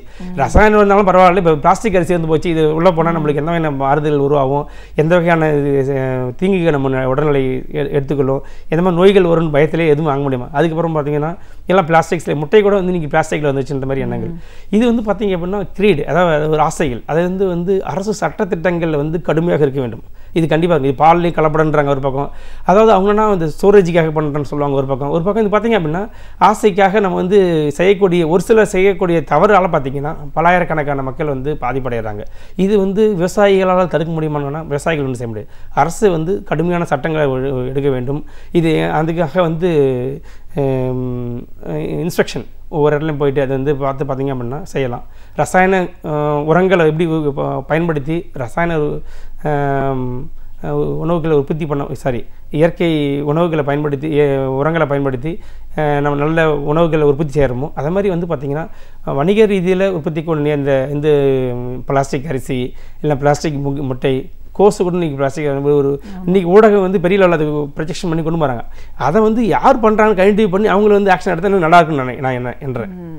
கண்டிப்பாக வெஜிடபிள்ஸ்லையும் கலப்படம் இருக்கிறதுன்னு பார்க்குறோம். இந்த மாதிரி பிளாஸ்டிக் அரிசிங்கிறது வந்து இப்போ ரொம்ப சாதாரணமாக எல்லாரும் சொல்லிட்டு இருக்காங்க. அந்த அளவுக்கு இது கலப்படம் பண்ணுறதுக்கு வாய்ப்பு இருக்கானும் போது பயமாக தான் இருக்குது. இப்போது நீங்கள் வந்து இந்த ஒருங்கிணைந்த விவசாயத்தையே வேறு ஒரு நிலைக்கு கொண்டு போகணும் அப்படிங்கிறதுக்காக நிறைய விஷயங்களை செயல்பாட்டுக்கு கொண்டு வந்திருக்கீங்க. விவசாயம் செழிப்படையணும், இதன் மூலமாக மறுபடியும் விவசாயிகளுக்கு ஒரு மறுவாழ்வு கிடைக்கணும் அப்படின்னா இந்த துறையிலேருந்து என்ன மாதிரி மாற்றம் தேவை? அதாவது விவசாயம் வளர்ச்சி அடைய வேணும்னா விவசாயி வளர்ச்சி அடையணும். முதல்ல விவசாயி வளர்ச்சி அடையணும்னா முதல்ல நான் சொல்கிறது வந்து எல்லா விவசாயிகளும் ஒன்று சேரணும். அதாவது ஒரு விவசாயி மட்டும் தனிப்பட்ட ஒரு விவசாயியை வந்து முன்னேற்றம் அடைய முடியுமானா முடியாது. இந்த ஒருங்கிணைந்த பண்ணைன்னு சொல்கிறோம், நம்ம இயற்கை விவசாயம் சொல்கிறோம். ஒரு விவசாயம் மட்டும் இயற்கை விவசாயம் பண்ணுறோன்னா பண்ண முடியாது. அந்த இருக்க பகுதியில் அனைத்து விவசாயிகளும் சேர்ந்தால் தான் இயற்கை விவசாயத்தை கொண்டு வர முடியும். அப்போ ஒரு பக்கத்தில் வந்து ரசாயன உரங்களை பயன்படுத்துறாரு, ஒரு விவசாயி வந்து பயன்படுத்தலைன்னா கூட இவர் பயன்படுத்தக்கூடிய ரசாயன உரங்கள் பூச்சிக்கொல்லி மருந்துடைய தாக்கம் வந்து பக்கத்து வயலில் இருக்கும். அப்போ நாங்கள் என்ன சொல்கிறோம்னா விவசாயிகள் ஒன்றுபட வேண்டும், குழுவாக மாற வேண்டும். இந்த குழு தான் வந்து விவசாய குழுக்களாக மாறி தொழில்நுட்பங்கள் வந்து பயன்படுத்த வேண்டும். தொழில்நுட்பங்கள் வந்து தனிப்பட்ட விவசாயம் பயன்படுத்த முடியாது. இந்த ஒரு ஏக்கர் வந்து இன்றைக்கி விவசாயத்தில் ஒன்று அரை ஏக்கர் 1/4 ஏக்கர் விவசாயிகள் இருக்காங்க. இது எல்லாம் ஒரு குழுவாக ஆரம்பித்து ஒரு 20 ஏக்கர் 30 ஏக்கர் அளவுக்கு ஒரு பெரிய லெவலில் பண்ணாங்கன்னா தொழில்நுட்பங்கள் ஈஸியாக பயன்படுத்தலாம். அவங்களுடைய பணிகளையும் ஈஸியாக செய்யலாம். இன்புட்ஸை வந்து அவங்களே உற்பத்தி பண்ணிக்கலாம். இது வந்து ஒன்றாகணும், விவசாயிகள் வந்து ஒன்றாகணுன்றதான் முதல் இது. ரெண்டாவது இது பார்த்திங்க அப்படின்னா இன்றைக்கி விவசாயிகள் அடுத்து வளர்ச்சி அடையணும்னு பார்த்திங்க அப்படின்னா ஒரு பேசிக்காக ஒரு விவசாயி வளர்ச்சி அடையினா ஃபஸ்ட் நான் சொல்கிறது பார்த்திங்கன்னா நாலேஜ் வேணும். பேசிக்காக ஒரு நாலேஜ்னால் அது வந்து டெக்னாலஜி சொல்லணும். டெக்னாலஜி வேணும். அது வந்து இன்றைக்கி ஈஸியாக அவைலபிள், எனிவேர் அவைலபிள், எவரிவேர் அவைலபிள் அது சொல்லணும் நம்ம. ரெண்டாவது பார்த்திங்க அப்படின்னா டெக்னாலஜி இருந்தாலும் அதை செயல்படுத்தக்கூடிய பொருளாதார இது அதை ஃபினான்ஸ் சொல்லும், ஒரு பணம் கிரெடிட் வேணும். இது வந்து ஒரு பக்கம் சில நேரங்கள் வந்து பார்த்திங்கன்னா இத்தனை ஆயிரம் கோடி நாங்கள் வந்து விவசாயத்துக்காக ஒதுக்குறோம், குறைந்த அளவில் விவசாய வட்டி கொடுக்குறோன்னு சொல்கிறாங்க. இது சாத்தியக்கூறு பார்த்திங்கன்னா ரொம்ப கம்மியாக இருக்குது. நானே இப்போ நிறைய விவசாயிகள் பார்த்துருக்கேன், வாங்குறதுக்கு வந்து ரொம்ப கஷ்டப்படுறாங்க. அப்போ ஒரு கடன் வாங்குறதையும் கஷ்டப்படக்குள்ள திருப்பி கிடைக்கிறதும் கஷ்டமாக தான் கட்டுறாங்க. அப்போ எளிதில் வந்து கடன் கிடைக்க வேண்டும். இன்னொன்று ஒரு எண்ணம் இப்போ பரவலாக கிடச்சிச்சுன்னா வாங்கிய கடனை வந்து கட்டக்கூடாதுன்னு ஒரு எண்ணம் வந்து விவசாயிகள் உருவாயிடுச்சு. ஒரு பக்கம் பார்த்தீங்கன்னா தள்ளுபடி பண்ணக்கூடிய ஒரு நிலைமை. இப்போ நல்லா கட்டக்கூடிய விவசாயிகள் எண்ணம் பார்த்தீங்கன்னா இது தள்ளுபடி ஆடுமோன்றக்குள்ள நல்லா செய்யக்கூடிய விவசாயிகள் கூட கட்டாம விட்டுறாங்க. ஸோ இதெல்லாம் கொஞ்சம் மாற்றணும். இது வந்து மைண்ட் செட்டப் சொல்லும். இது வந்து அதுக்காக வந்து கஷ்டப்படக்கூடிய விவசாயிகள்லாம் வந்து தள்ளுபடி பண்ணக்கூடாது சொல்ல. நல்லா விவசாயம் பண்ணிட்டு இருக்காங்க. அவங்களும் பார்த்தீங்கன்னா ஏன் அவர் கட்டல, அவர் தள்ளுபடி பண்ணிட்டாங்க, நம்ம ஏன் கட்டணுன்றது. இப்போ இது வந்து ஒருங்கிணைத்து விவசாய கட்டண தள்ளுபடின்ற முறையை வந்து விவசாயி சப்போர்ட் பண்ணுறது வேறு மாதிரியே பண்ணலாம். நம்ம அவங்க தள்ளுபடின்ற முறையில் வந்து வேறு மாதிரியான சப்போர்ட் வந்து கொள்ளலாம். அவங்களுக்கு அவங்க உற்பத்தி பண்ண பொருளுக்கு ஏற்ற மாதிரி சப்போர்ட் பண்ணோம் அப்படின்னா இன்னும் அதிக உற்பத்தி பண்ணுவாங்க. 2 டன் பண்ணுறவங்க இன்னும் 3 டன் உற்பத்தி பண்ணுறீங்க அப்படின்னா அது 3 டன் உற்பத்தி பண்ணால் அதிகப்படியான நம்மளுக்கு லாபம் கிடைக்கும், அதிகப்படியான நம்மளுக்கு வந்து இன்சென்டிவ் கிடைக்கணும். அதுக்கேற்ற மாதிரி விவசாயிகள் போவாங்க. மூன்றாவது பார்த்திங்க அப்படின்னா நீங்கள் கடன் வசதிகள் வந்து எளிதில் வந்து விவசாயிகள் கொண்டு போகணும். மூன்றாவது மார்க்கெட்டிங் சப்போர்ட். மார்க்கெட்டிங் சப்போர்ட் வந்து அரசாங்கம் பல்வேறு வகையான நடவடிக்கைகள் எடுத்து வந்தாலும் இன்னும் அது சரியாக ரீச் ஆகலை. இதில் யார் அதிகமாக வந்து சம்பாதிக்கிறாங்க பார்த்தா மிடில் மேன். விவசாயிகள் உற்பத்தி பண்ணுறாங்க, அவர் உற்பத்தி பண்ணுற பொருள் பார்த்தீங்க அப்படின்னா அவர் வந்து விலையை அவர் நிர்ணயிக்க பண்ணல. பட் மற்ற பொருள் பார்த்தீங்கன்னா விலை நிர்ணயம் பண்ணுறது பார்த்தீங்கன்னா உற்பத்தி பண்ணுறவங்க பண்ணுறாங்க. ஆனால் இவர் அப்படி கிடையாது. உற்பத்தி பண்ணுறாரு, நடுவில் வந்து மிடில் மேன்ஸ் வந்து நீங்கள் 2 ரூபா தான் எடுத்துக்கோங்க, 5 ரூபா தான் ஒரு கிலோ எடுத்துக்கணும். ஆனால் அங்கே பார்த்து மார்க்கெட்டில் நுகர்வோர்கள் அதே பொருளை பார்த்தீங்கன்னா அதே டைம் பீரியடில் பார்த்தீங்கன்னா 20 ரூபீஸ் 20 ரூபாய்க்கு வாங்குறாங்க, 30 ரூபாய்க்கு வாங்குறாங்க. ஆனால் இங்கே பார்த்தீங்கன்னா 2 ரூபா 5 ரூபாய்க்கு பொருள் கிடைக்கிது. அப்போ இந்த பெரிய கேப் இருக்குது. அந்த கேப்பை வந்து நம்ம வந்து கண்டிப்பாக வந்து அடைக்க வேண்டும். அதுக்கு வந்து இப்போ நபார்டு வங்கிலாம் பார்த்தீங்கன்னா இதுக்கு நிறைய திட்டங்கள்லாம் கொண்டிருக்காங்க. குழுக்களாக உருவாக வேண்டும், ப்ரொடியூசர் கம்பெனி உருவாக்கலாம். நீங்களே உற்பத்தி பண்ண பொருள் நீங்களே இங்கே, அதாவது தனியாக வந்து நான் ஒரு விவசாயி இருக்கேன், ஒரு விவசாயி மட்டும் உற்பத்தி பண்ண பொருளை வந்து விற்க முடியாது, கஷ்டம். அதுக்காக வந்து டிரான்ஸ்போர்ட் அதனுடைய ஃபெசிலிட்டிஸ் கஷ்டம், வாங்குறது இன்ஃப்ராஸ்ட்ரக்சர் ஃபெசிலிட்டிஸ் உருவாக்குறது கஷ்டம். ரெண்டாவது அதுக்கான முதலீடு கஷ்டம். ஆனால் நாங்கள் குழுவாகி ஒரு 500 பேர் 1000 பேர் ஒன்றா ஆகிட்டோன்னா அதுக்கான ஒரு கவர்மெண்ட் ஸ்டோரேஜ் பிளேஸ், அதுக்கான ஒரு வெஹிக்கிள் வண்டிகள், இதுக்கான உற்பத்தி பண்ண இடம், எங்களுக்கு பிராண்டட் ஒரு கடை அப்படி இருந்து அப்படின்னா நாங்கள் எங்களுக்கு தேவையான பொருளை நல்ல ஒரு விலைக்கு விவசாயிகள் இருக்க முடியும். அப்போ என்ன வேணால் குழுவாக வேண்டும், ப்ரொடியூசர் கம்பெனி மாதிரி ஒரு கம்பெனியை உருவாகி அவங்களுடைய இவங்களே விலை நிர்ணயம் செய்யலாம். அப்போ தான் இந்த ஆர்கானிக் ஃபார்மிங்க்கு நல்ல ஒரு நேம், ஒரு பிராண்டு கிடைக்கும், வேல்யூ கிடைக்கும். இப்போ ஆர்கானிக் ஃபார்மிங் சொல்லிட்டு பண்ணாதவங்களும் அந்த ஒரு நல்ல ரேட் வச்சு இருப்பாங்க. ஆக்சுவலி பண்ணக்கூடிய விவசாயத்தை இயற்கை முறையில் பண்ணக்கூடியவங்க வந்து வெளியே தெரியல. ஸோ அது மாதிரி ஒரு பிராண்டை உருவாக்கணும். அரசுங்க வந்து மேலும் இந்த மாதிரி மார்க்கெட்டிங் சப்போர்ட்டை வந்து ஹெல்ப் பண்ணணும். கண்டிப்பாக சார். இப்போது இதில் வந்து விழிப்புணர்வு கண்டிப்பாக தேவையாக இருக்குது. இது இந்த ஒரே நேரத்தில் 2 இடங்களில் வேறு வேறு விலை போகுது அப்படின்னும் போது இதை ஒருங்கிணைஞ்சு செய்ய வேண்டிய அவசியம் சொல்லியிருக்கீங்க. இப்போது விவசாயிகள் மத்தியில் இந்த வேல்யூ ஆடட் சர்வீஸ் அப்படின்னு நம்ம சொல்கிறோம். இன்றைக்கி நம்ம ஒரு ஃபோன் சர்வீஸ்லேருந்து அதில் எக்ஸ்ட்ராவாக ஏதாவது கொடுக்குறாங்கன்னு. இப்போ விவசாயம் சார்ந்த தொழிலில் விவசாயி உற்பத்தி பண்ணுற பொருளுக்கு அந்த வேல்யூ ஆடட் ப்ராடக்டாக அதை மாற்றுறதை பற்றின ஒரு விழிப்புணர்வு அவங்களுக்கு கொடுத்தா இன்னும் அவங்களுடைய வாழ்க்கை தரம் உயரதுக்கு வாய்ப்பு இருக்குல்ல. எப்படி ஒரு தோட்டத்தில் ஒரு மிளகாய், தக்காளி இந்த மாதிரி பயிரிடுறவங்க அதை வேறு நிலைக்கு கொண்டு போகணும் அப்படின்னா என்ன பண்ணணும்? அதாவது இது வந்து போஸ்ட் ஹார்வெஸ்ட் டெக்னாலஜி சொல்லும். அதாவது உற்பத்தி பண்ணுற விவசாயிகள் பார்த்துருக்காங்க, நான் உற்பத்தி பண்ணிட்டேன், இந்த அளவுக்கு உற்பத்தி பண்ணி நல்ல லாபம்னு பார்க்குறாங்க. ஆனால் உற்பத்தி பண்ணதுக்கு லாபம் பார்த்தீங்கன்னா கம்மி அவங்களுக்கு. ஆனால் உற்பத்தி பண்ணதுக்கப்புறம் இந்த போஸ்ட் ஹார்வெஸ்ட் டெக்னாலஜி யார் பயன்படுத்துகிறாங்களோ அவங்க செழிப்படைய என்ன இருக்காங்க. அந்த மாதிரியான விவசாயிகள் பார்த்திங்க அப்படின்னா எக்ஸாம்பிள் வந்து பார்த்திங்க அப்படின்னா இன்றைக்கி வந்து ஃபுட் ப்ராசஸ் டெக்னாலஜிஸ் நிறைய இருக்குது, நிறைய டெக்னாலஜி வளர்ந்துருக்கு. கவர்மெண்ட் ஆஃப் இந்தியா வந்து இந்த ஃபுட் ப்ராசஸிங் ஹெல்ப் பண்ணுறாங்க, இந்த கோல்டு ஸ்டோரேஜ் ஹெல்ப் பண்ணுறாங்க, அந்த ஃபுட் ப்ராசஸிங் பேக்கேஜிங் ஹெல்ப் பண்ணுறாங்க. அதை மாதிரியான தொழில்நுட்பங்களை பயன்படுத்தலாம். அதாவது விவசாயி உற்பத்தி நெல்லே இருக்குது, நெல்லை வந்து உற்பத்தி பண்ணி நெல்லாடை விற்கிறது பதிலாக அதை கொஞ்சம் ஸ்டோர் பண்ணி கொஞ்சம் அரிசியாக்கி அதுலேயே வந்து நம்ம வந்து பிராண்டட் போனால் நல்ல லாபம் கிடைக்கும். ஆனால் எல்லா விவசாயிகளும் பண்ண முடியுமான்னு கேட்டால் முன்னாடி பேசுன மாதிரி பார்த்திங்கன்னா எல்லாரும் தனிப்பட்ட விவசாயிகள் செய்ய முடியாது. இதை வந்து ஒருங்கிணைத்து குழுவாக மாறி செஞ்சாங்க அப்படின்னா இந்த வந்து போஸ்ட் ஹார்வெஸ்ட் டெக்னாலஜியில், அதாவது வேல்யூ அடிஷன், ₹1 பொருளை நம்ம வந்து ₹100 மாற்றலாம். அப்படி தான் மாற்றக்கூடிய தகுதி அப்படின்னா அந்த தொழில்நுட்பங்கள் எப்போ வரணும் அப்படின்னா நம்ம குழுவாக மாற வேண்டும், ஒற்றுமையாக வேணும். முதல்ல விவசாயிகள்லாம் ஒன்றாகணும். ஆனால் இன்றைக்கி அந்த எண்ணப்பாடு ரொம்ப கம்மியாக இருக்குது. நானும் ஒரு விவசாய குடும்பம் தான் இருக்கேன், எனக்கும் தெரியும்.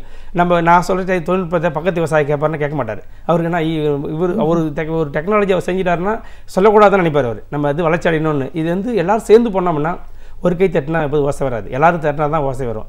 எல்லா விவசாயம் சேர்ந்தாலும் கண்டிப்பாக வந்து பெரிய லாபத்தை வந்து விவசாயத்தில் எடுக்க முடியும். அது ஆணித்தரமாக நான் பல்வேறு வந்து வகையான மீட்டிங்கில் சொல்லியிருப்பேன். இது வந்து நீங்கள் ஒரு வங்கியில் நீங்கள் கடன் கேட்கறதாலும் சரி, தனிப்பட்ட விவசாயிகள் கடன் தர மாட்டாங்க. நீங்கள் குழுவாக போயிட்டு லோன் கேட்டு பாருங்கள், கண்டிப்பாக கொடுப்பாங்க, கொடுத்தாகணும். நீங்கள் ப்ரொடியூசர் கம்பெனியாக போங்க, கண்டிப்பாக நபார்டு வங்கி பார்க்குறதுனா ஒரு பக்கம் இன்சென்டிவ் கொடுப்பாங்க, ஒரு பக்கம் அவங்களும் வங்கியும் கடன் கொடுப்பாங்க. ஆனால் தனிப்பட்ட விவசாயி கடன் வாங்குறது கஷ்டம். அப்போ என்ன பார்க்குறாங்க அவங்கன்னா ட்ரஸ்ட் ஒர்த்தினஸ். தனிப்பட்ட நபர் வந்து அவங்க வந்து ஒழுங்காக செய்ய முடியாது, குரூப்பாக சேர்ந்து செய்ய முடியும். இதை மாதிரியான ஒரு மனநிலைக்கு வந்து நம்ம மாற்றணும். நம்ம அது முன்னாடி வந்து வேறு, இப்போ இருக்கிற வந்து காலகட்டங்களில் வேறு விவசாயிகள் தன்னுடைய மைண்ட் செட்டப் மாற்றி இதை மாதிரி வந்து ஒன்றாக ஆகணும்னா கண்டிப்பாக இந்த ஃபுட் ப்ராசஸிங்கில் நல்லா வந்து நல்ல ஒரு லாபத்தை எடுக்க முடியும். கண்டிப்பாக சார். ஒரு வேளாண் அறிஞரா வேளாண்மை விவசாயம் அப்படின்னா இந்தியாவை பொறுத்த வரைக்கும் எப்படி இருக்குது, அதுவும் தமிழகத்தில் இந்த நலிவடைகிறதுக்கான ஒரு காரணம் என்ன, இதுலேருந்து இதை மீட்டு கொண்டு வரணும் அப்படின்னு வரும்போது என்ன மாதிரி ஒரு மாற்றம் தேவைப்படுது, இயற்கை விவசாயத்தோட முக்கியத்துவம் என்ன, அதோட அவசியத்தை விவசாயிகள் புரிஞ்சிக்க வேண்டிய நிலை என்னவா இருக்குது, எல்லாத்தையும் தாண்டி ஒருங்கிணைஞ்சு எல்லாரும் செயல்பட வேண்டிய ஒரு கட்டாய சூழலுக்கு நம்ம இருக்கோம். விவசாயத்தை பற்றின ஒரு முழுமையான புரிதலோட ஒரு விவசாயி களத்தில் இறங்க வேண்டிய கருத்துக்கள்னு நிறைய விஷயங்களை உங்களோட அனுபவங்கள் சார்ந்து எங்களோட நீங்கள் முழுமையாக பகிர்ந்ததுக்கு நன்றி. தேங்க்யூ. நாம் அறிந்திருக்க வேண்டிய பல அரிய தகவல்களை அழகிய தமிழில் தொகுத்து இனிமையாக ஒவ்வொரு நாளுமே வழங்கி வருகிறார் பேராசிரியர் சுபை வீரபாண்டியன் அவர்கள். இன்றைக்கு நமக்காக என்ன பயனுள்ள தகவல்களை கொண்டு வந்திருக்கிறார் என்பதை கவனிக்கலாம். நிகழ்ச்சியில் அடுத்த பகுதியாக வரவிருப்பது ஒன்றே சொல் நன்றே சொல்.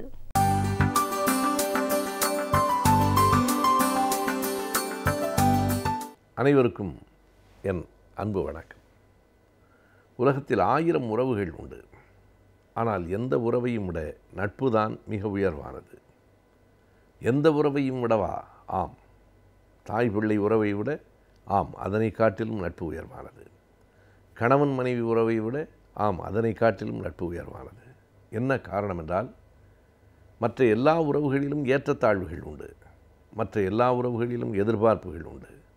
ஆனால் நட்பில் ஏற்றத்தாழ்வு இல்லை, எதிர்பார்ப்பு இல்லை. அது மட்டுமல்ல, நட்பு என்பது மதங்களை கடந்தது, சாதியை கடந்தது, ஆண் பெண் என்கிற பால் வேறுபாடுகளை கூட கடந்தது. இன்னமும் சொன்னால் மனிதன் விலங்கு என்கிற உயிர் இன வேறுபாட்டையும் கூட கடந்தது. தாவரங்களில் கூட அந்த அன்பு காட்ட முடியும் என்பதை வள்ளலார் போன்றவர்கள் தங்கள் பாடல்களில் எழுதினார்கள். எனவே அன்பும் நட்பும் வேறு எந்த உறவை காட்டிலும் உயர்ந்ததாக இருக்கிறது. ஆனால் அந்த நட்பு என்பது எது, யார் நண்பர் என்பதை எளிதில் நம்மால் தீர்மானித்து விட முடியாது. பல நேரங்களில் நண்பர் அல்லாதவர்களும் நண்பர்களைப் போலவே இருப்பார்கள். சில நேரங்களில் உண்மையான நண்பர்கள் தங்களை நண்பர்களைப் போல காட்டிக்கொள்ளாமல் விலகி நிற்பார்கள். எப்படி நண்பர்களை கண்டுபிடிப்பது? நட்பு என்பது எங்கே தொடங்குகிறது என்றால், நம்முடைய சின்ன குழந்தை பருவத்திலேயே தொடங்கி விடுகிறது. நண்பர்கள் இல்லாத குழந்தைகள் இல்லை. ஒவ்வொரு குழந்தைக்கும் நண்பர்கள் உண்டு. அந்த நண்பர்களுக்குள்ளே நெருக்கமான நண்பர்கள், நெருக்கமில்லாத நண்பர்கள் என்கிற பிரிவு அந்த குழந்தைகளுக்கே புரியும். எனவே சின்ன குழந்தைகளில் ஏற்படுகிற நட்பு, பள்ளி பருவத்தில் தொடர்ந்து வருகிற நட்பு, அது மாறிக்கொண்டே இருக்கும். 5ஆம் வகுப்பு வரை ஒன்றாக படித்தவர்கள் அதற்கு பிறகு வாழ்வில் சந்திக்க முடியாமலே கூட போய்விடக்கூடும். ஆனால் அடுத்தடுத்த நட்பு, அது தொடக்க பள்ளியில், பள்ளியில், உயர்நிலைப் பள்ளியில், கல்லூரியில், அதற்கு பின்னால் வேலை பார்க்கிற இடங்களிலே வருகிற நட்பு, அதனை தாண்டி நம்முடைய பயணத்திலே நமக்கு கிடைக்கிற நட்பு. சில வேளைகளிலே அதனை நாம் ரயில் சிநேகிதம் என்று சொல்லுகிறோம். அந்த பயணம் தொடங்குகிற போது நமக்குள் அறிமுகமாகி, பயணம் முடிவதற்குள் நம்முடைய நட்பு மிக நெருக்கமாகி, பயணம் முடிகிற போது கலைந்தே போய்விடுகிற நட்பாகவும் அது இருக்கலாம். நீங்கள் பார்க்கலாம், தொடர் வண்டியில் சேர்ந்து பயணம் செய்கிறவர்கள் நாமே கூட நமக்கே பல அனுபவங்கள் நேர்ந்திருக்கும். ஒருவரோடு ஒருவர் மிக நெருக்கமாய் பேசுவோம், அன்பு காட்டுவோம், ஒருவர் முகவரியை இன்னொருவர் வாங்கி கொள்வோம். முகவரி நேற்று, தொலைபேசி எண் தான் இன்றைக்கு. ஒரு தொலைபேசி எண்ணை வாங்கி கொண்டால் அதிலே முகவரி இருக்கிறது, அவரை பற்றிய அனைத்து செய்திகளும் இருக்கின்றன. நம்முடைய வாழ்க்கையே நம்முடைய கையில் இருக்கிற கை தொலைபேசி தான் இப்போதெல்லாம் தீர்மானிக்கிறது என்பது ஒரு பரிதாபகரமான நிலை. ஆகையினால் எல்லாவற்றையும் நாம் பரிமாறிக்கொண்டு ஒருவர் ஒரு நிலையத்தில் இறங்கி போகிற வரைக்கும் கையசைத்து வழி அனுப்பிவிட்டு அதற்கு பிறகு அந்த நட்பு தொடருமா என்பதை உறுதியாக சொல்ல முடியாது. பல வேளைகளில் அந்த நட்பு அந்த நிமிடத்தோடு காணாமல் போய்விடும். மிக மிக அரிதாக அப்படி தொடர் வண்டிகளில் வந்த நட்பு கூட காலம் முழுவதும் நீடித்து நிற்பதும் உண்டு. எனவே பள்ளியில் கிடைத்த நட்பு, தொழிலகங்களில் கிடைத்த நட்பு, பயணத்தில் கிடைத்த நட்பு, அக்கம்பக்கத்தில் கிடைத்த நட்பு என்று 1000 நட்புகள் இருந்தாலும் எந்த நட்பு உண்மையானது? எது நட்பின் அடையாளம் என்றால் அதற்கு ஒன்றைத்தான் அறிஞர்கள் சொல்லுவார்கள். எந்த நட்பு துயரத்தில் துணை நிற்கிறதோ அதுதான் உண்மையானது. மகிழ்ச்சியாக இருக்கிற போது எல்லோரும் நண்பர்களாக இருப்பார்கள். பணக்காரனுக்கு நண்பர்களுக்கு குறைவு இருக்காது, ஏழைக்கு நண்பர்கள் கிடைக்க மாட்டார்கள். பொதுவாக வெற்றி தோல்வியை பற்றி சொல்லுகிற போது வெற்றிக்கு சொந்தக்காரர்கள் 1000 பேர் வருவார்கள். வெற்றிக்கு தான் அதனுடைய தந்தை என்று பலரும் அதற்கு சொந்தம் கொண்டாடுவார்கள்.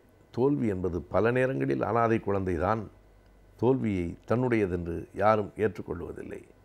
அதுபோலவே நாம் மகிழ்ச்சியாக வளமாக இருக்கிற நேரத்தில் நமக்கு நண்பர்களின் வட்டம் பெருகிக்கொண்டே இருக்கும்.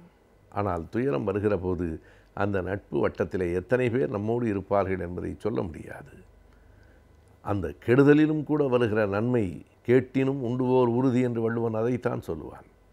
எப்போதும் வள்ளுவன் மிக நுட்பமாக நன்றாற்றலுள்ளும் தவறுண்டு என்று ஓரிடத்திலும் கேட்டினும் உண்டுவோர் உறுதி என்று இன்னொரு இடத்திலும் சொல்லுகிற போது எத்தனை ஆழமானது வள்ளுவ பார்வை என்பதை நம்மால் புரிந்து கொள்ள முடிகிறது.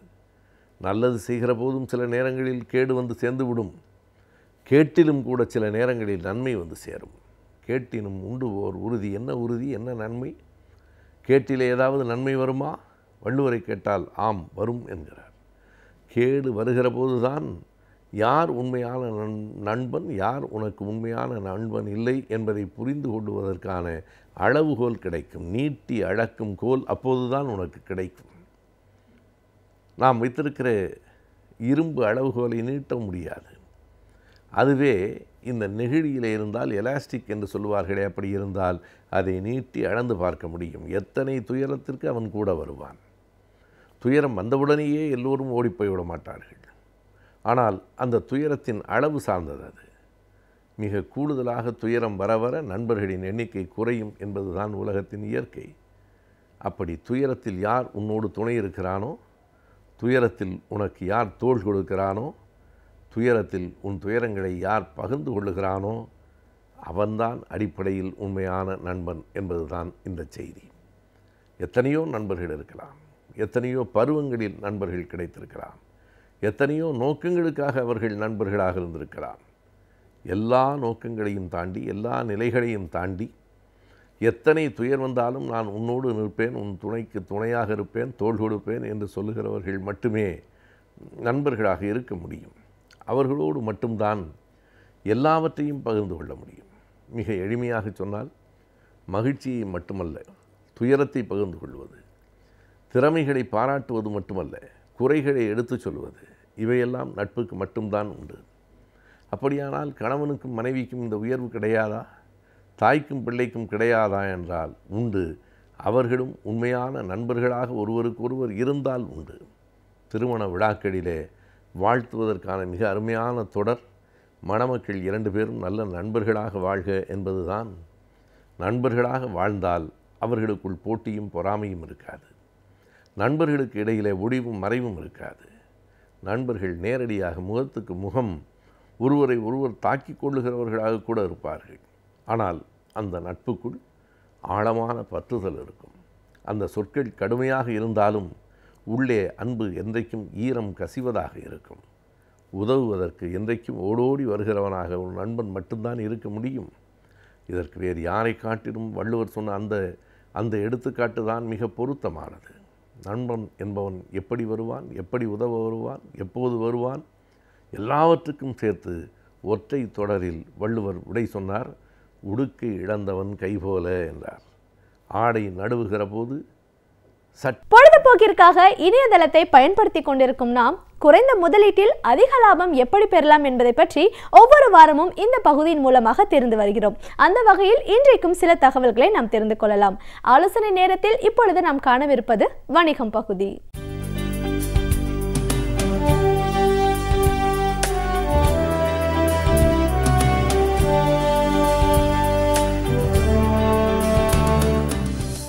வணக்கம். இதுக்கு முன்னாடி வந்திருந்த வாரங்களில் ஒரு நிறுவனத்துக்கு தேவையான ஃபைனான்ஷியல் சப்போர்ட்டு, அப்புறம் பிஸ்னஸ் சப்போர்ட், எப்படி பிஸ்னஸை டெவலப் பண்ணலாம், என்ன மாதிரியான இஷ்யூஸ் வந்ததுன்னா எப்படி ஹேண்டில் பண்ண முடியும். இஷ்யூஸுங்கிறது ஒரு ஃபைனான்ஷியல் சம்மந்தப்பட்ட பிரச்சனைகளை எப்படி அணுகலாம், அதே மாதிரி வந்து ஒரு புதுசாக ஒரு கம்பெனியில் எப்படி இன்வெஸ்ட் பண்ணலாம் அப்படிங்கிறத நம்ம பார்த்துருந்தோம். இப்போ அதில் வந்து நம்ம கடைசியாக ஒரு பேக்கரி நிறுவனத்தை ஒரு நிறுவனத்தையும் நம்ம தேர்ந்தெடுத்துட்டு இந்த நிறுவனத்தை எங்கள்கிட்ட நடத்தின அப்ரோச்சை எங்கள்கிட்ட வந்து பேசின விதத்தில் நாங்கள் அவங்களுக்கு என்ன சொல்யூஷன் கொடுத்துருந்தோம், அந்த சொல்யூஷன்லேருந்து அவங்களுக்கு என்ன வந்து ஒரு ஆலோசனை கொடுத்துருந்தோம், அந்த ஆலோசனையிலேருந்து உங்களுக்கு ஏதாவது ஒரு தகவல் கொடுக்க முடியுமாங்கிறது தான் இதன் வழியாக நாங்கள் சொல்கிறோம். இதில் வந்து ஒரு 12 லட்சம் டர்ன் ஓவர் பண்ணக்கூடிய ஒரு கம்பெனியை பற்றி சொல்லியிருந்தோம். அதே மாதிரி ஒரு 3 கோடி ரூபா இன்வெஸ்ட் பண்ணி அவங்களுக்கு எப்படி ஒர்க்கிங் கேபிட்டல் வாங்கலாம், அந்த ஒர்க்கிங் கேபிட்டல் வாங்குறதுக்கு என்னென்னலாம் பார்க்கணும் அப்படிங்கிறதெல்லாம் சொல்லியிருந்தோம். இதில் கடைசியாக வந்து என்ன மாதிரி டைப் ஆஃப் ஃபண்டிங் வாங்கலாம், என்ன மாதிரியான டைப் ஆஃப் வந்து பேங்க்லேருந்து நம்ம வாங்கி வச்சுக்க முடியும், இல்லை நிதி நிறுவனத்துலேருந்து வாங்கி வச்சுக்க முடியுங்கிறதையும் பேசியிருந்தோம். கடைசியாக பார்த்திங்கன்னா இதே வந்து இந்த நிறுவனத்துக்கு ஒரு இதை டெவலப் பண்ணுறதுக்கு இதை நிறைய இப்போ வந்து எல்லாம் பணம் வந்துருச்சு, ஃபேக்ட்ரி செட் பண்ணியாச்சு, இன்னும் கொஞ்சம் நல்லா ஆர்டர் கொண்டு வரதுக்கு என்னென்ன மாதிரி பண்ணணும், கொஞ்சம் இன்டெலிஜென்ட்டாக மார்க்கெட் பண்ணுறது எப்படி அப்படிங்கிறதையும் நம்ம பார்க்கலாம். ஸோ அதில் நீங்கள் பார்த்தீங்கன்னா ஒரு நிறுவனத்துக்கு வந்து ஃபஸ்ட்டு டார்கெட் ஆடியன்ஸ்னு சொல்லுவோம். டார்கெட் ஆடியன்ஸ்னால் வந்து இந்த காயர் ப்ராடக்டை யாரெல்லாம் வாங்குவாங்க அப்படிங்கிற ஃபுல் லிஸ்ட்டை நீங்கள் எடுக்கணும். இப்போ எங்களை மாதிரி நிறுவனங்கள்கிட்ட வந்து இதே வந்து ஆலோசனை வந்தாங்கன்னா எங்கள்கிட்டயே அந்த ஜாபை கொடுத்துருவாங்க, நீங்களே எங்களுக்கு பிஸ்னஸ் டெவலப்மெண்ட் பண்ணி கொடுத்துருங்கன்னு சொல்லுவாங்க. இப்போ நீங்களே பண்ணும்போது நான் உங்களுக்கு அந்த ஆலோசனை பண்ணுறேன். முதல்ல வந்து இந்த நிறுவனத்துக்கு ஒரு காயர் கம்பெனி பண்ணுற நீங்கள் இப்போ என்ன பண்ணணும், இந்த ப்ராடக்ட்ஸ் எல்லாம் யாரெல்லாம் வாங்குவாங்க, இந்தியாவில் யாரெல்லாம் வாங்குவாங்க, அப்ராடில் ஃபாரினில் வந்து எந்தெந்த கண்ட்ரியில் இதுக்கு நல்ல டிமாண்ட் இருக்குது, எந்தெந்த கண்ட்ரியில் யாரெல்லாம் இதை வந்து நிறைய லெவலில் பிஸ்னஸ் பண்ணுறாங்கங்கிற ஒரு ஆராய்ச்சி பண்ணணும். ஆராய்ச்சி பண்ணினதுக்கப்புறம் இந்தியாவில் வாங்கக்கூடிய ரா மெட்டீரியல் பண்ணக்கூடிய பீப்புளை வந்து ஃபுல்லாக லிஸ்ட்டை தேர்ந்தெடுத்துட்டு அவங்கள வந்து இன்றைக்கி டேட்டில் சோஷியல் மீடியாலாம் நிறைய அவைலபிளாக இருக்கிறதுனால அவங்கள்ட்ட ஒவ்வொருத்தருக்கிட்டையும் உங்களோட ப்ராடக்டை இப்போ முன்ன மாதிரி வந்து ஒரு பேம்ப்ளெட்ஸ் அனுப்புகிறதோ ஒரு வந்து ஒரு கவரில் போட்டு ஒரு ப்ரோச்சர் மணி அனுப்புகிறதோ பண்ண வேண்டிய அவசியம் கிடையாது. அழகாக ஒரு வீடியோ 3D வீடியோவோ இல்லை ப்ராடக்ட் சம்மந்தப்பட்ட வீடியோவையோ முதல்ல அமைச்சிட்டு அவங்களுக்கு ஒரு புதிய ஒரு அனுபவத்தை ஏற்படுத்தி கொடுத்துட்டு இல்லை ஒரு ஃபீலிங்கை ஏற்படுத்தி கொடுத்ததுக்கப்புறம் அதுக்கப்புறமா நீங்கள் வந்து அந்த ப்ராடக்டோட சாம்பிளை வந்து அவங்களுக்கு அனுப்பலாம். சாம்பிள் அனுப்பிச்சதுக்கப்புறம் அவங்கள்ட்ட ஃபோனில் ஃபாலோ பண்ணதுக்கப்புறம் அவங்க எத்தனை நாளில் உங்களுக்கு பணம் கொடுப்பாங்க, அந்த பணம் கொடுக்கறதுக்கு உண்டான அது வரைக்கும் உங்களுக்கு அந்த கிரெடிட் வந்து தாங்க முடியும்னா அவர்கிட்ட நீங்கள் எப்படி சேஃப்டி பண்ணிக்க முடியும். ஏன்னா முதல்ல நீங்கள் ஒரு ப்ராடக்ட் ஒருத்தருக்கு அனுப்பும்போது தயார் பண்ணி அனுப்பும்போது என்ன ஆகும்னா எல்லாருக்குமே இந்த ப்ராப்ளம் வரும். நீங்கள் ஒரு பையரை கண்டுபிடிச்சி அனுப்பும்போது அந்த பையர் கண்டிப்பாக சொல்லுவாங்க, கண்டிப்பாக நான் வந்து 3 மாதம் கழித்து தான் பணம் தருவேன், உடனே தரமாட்டேன் அப்படிம்பாங்க. நீங்கள் சாம்பிள் அனுப்பிச்சிங்கனாலும் உங்கள் காசில் தான் போகும், முதல்ல 3 மாதத்துக்கும் நீங்கள் கிரெடிட்டில் தான் அனுப்ப முடியும். ஸோ அந்த முதல்ல 3 மாதத்துக்கு கிரெடிட்டில் அனுப்பும்போது நீங்கள் ஹெவி ரிஸ்க்கை வந்து எடுத்துகிட்டு போகிற மாதிரி இருக்கும்.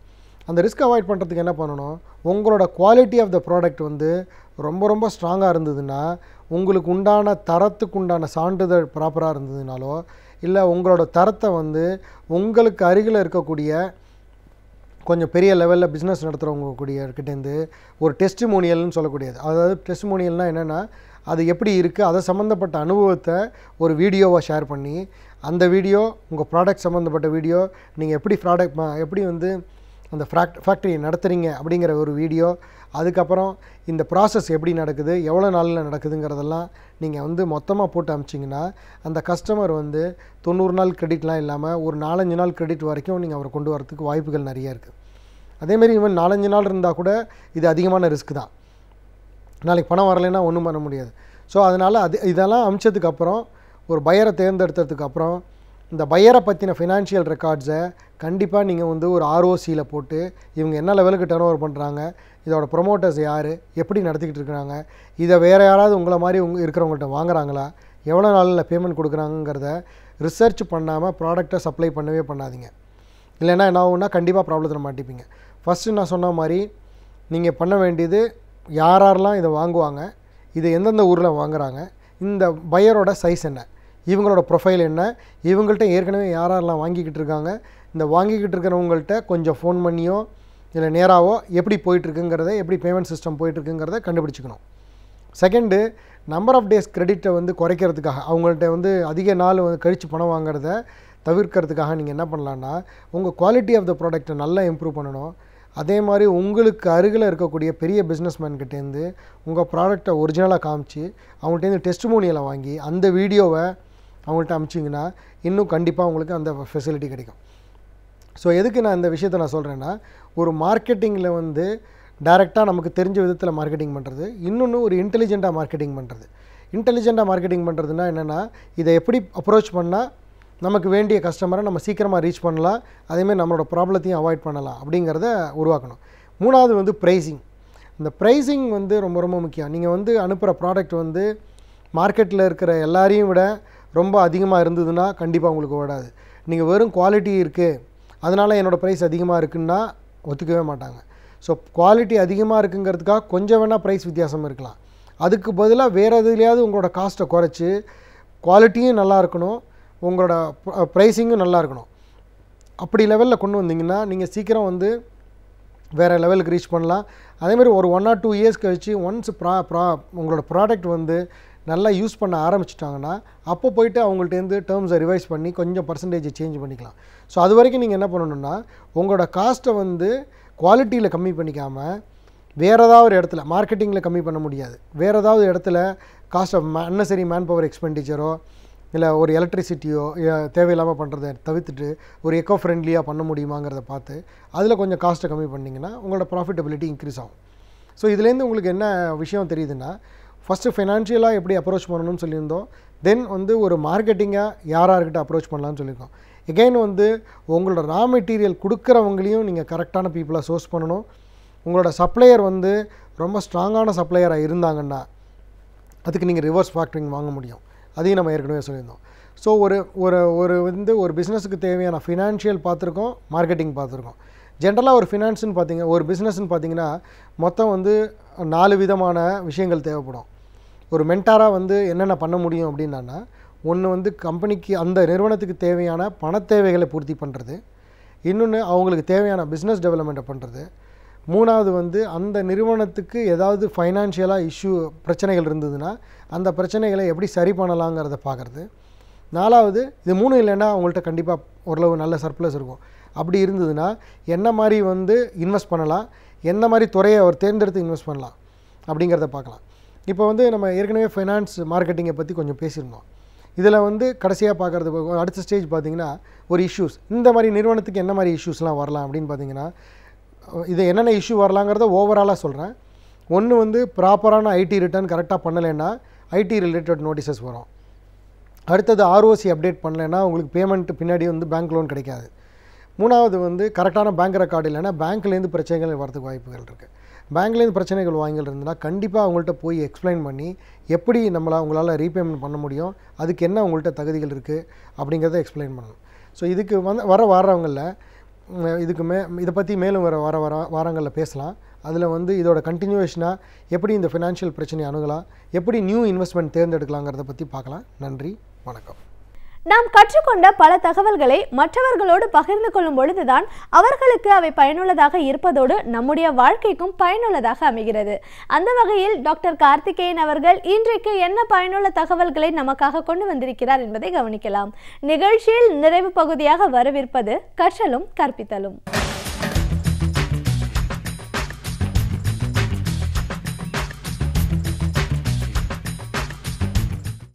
வணக்கம்.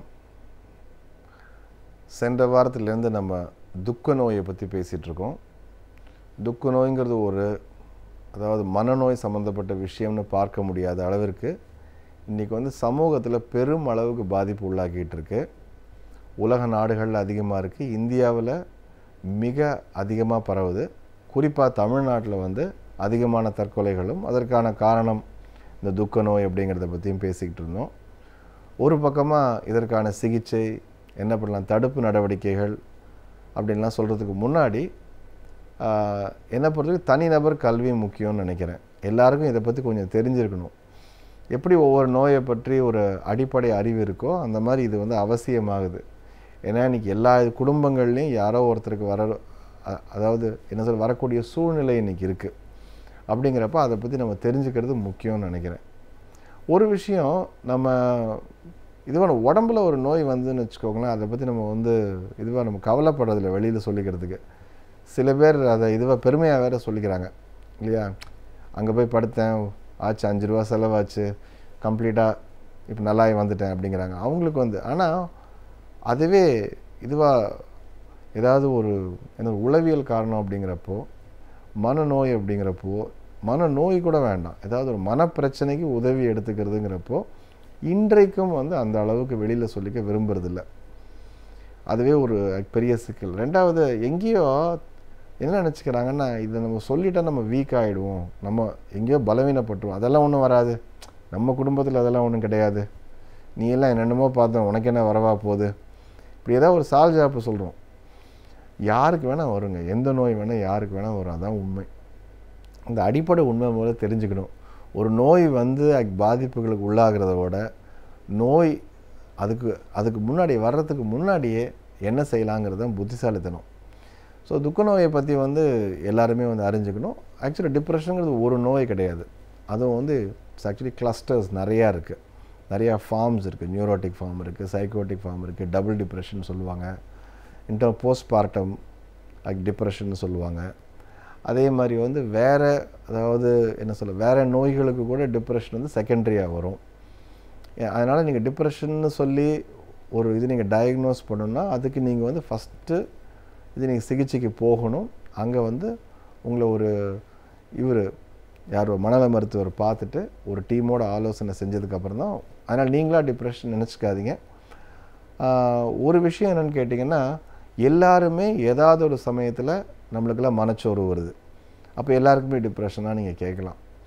ஏதோ ஒரு நேரம் எல்லாருக்குமே கோபம் வருது, ஏதோ ஒரு நேரம் எல்லாருமே பதட்டப்படுறோம். ஆனால் இது எல்லாமே நம்ம என்ன சொல்கிறோன்னு கேட்டால், நார்மல்ஸிங்கிற வார்த்தையை ஒரு மித் அப்படிம்பாங்க. யார் சராசரி, யார் அதீதமாக இருக்காங்க அப்படிங்கிற இதில் வந்து விஷயத்தில் இது வந்து ஒரு இதுதான், ஒரு சின்னதாக ஒரு என்ன சொல்ல கோடு தான், மெல்லிய கோடு தான் இதுக்கு நடுவில் இருக்குது. எப்போவுமே அப்படி இருக்குமா அப்படிங்கிறது தான் கேள்வி. இப்போ வந்து உதாரணத்துக்கு துக்கம், யாராவது ஒருத்தர் இறந்து போகிறாங்கன்னு வைங்க, அதாவது அதிகபட்சமாக சொன்னால் கணவரோ மனைவியோ இறந்து போகிற பட்சத்தில் ஒரு குடும்பம் துக்கமாக இருக்கிறது இயற்கை, நியாயமான விஷயமும் கூட. அதை நம்ம டிப்ரெஷன் சொல்கிறது கிடையாது இல்லையா. தூக்கம் கெட்டு, இது சாப்பாடு இல்லாமல் ஒரு மாதிரி பித்து பிடிச்சமா உட்காந்துட்டு பிரமையோடு இருந்துட்டு தனக்கு தானே கொஞ்சம் அப்படி இப்படியே ஒரு மாதிரி, அதாவது அவங்க எப்பவும் இருக்கிறவங்க நார்மலாக இல்லாமல் இருக்கக்கூடிய நிலையை எல்லா குடும்பமும் எல்லா மனிதர்களும் எங்கேயோ சந்திச்சிருக்கோம். ஆனால் இது எல்லாமே ஒரு காலகட்டத்தில் அடங்கின விஷயமா இருக்கும். ஒரு 6 மாதத்துக்குள்ள கிட்டத்தட்ட சகஜ நிலைக்கு வந்துடுறாங்க, இயல்பான விஷயங்களை செய்ய ஆரம்பிச்சிடுறாங்க, மற்ற விஷயங்களுக்காக சுக துக்கங்களை அனுபவிக்கிறாங்க.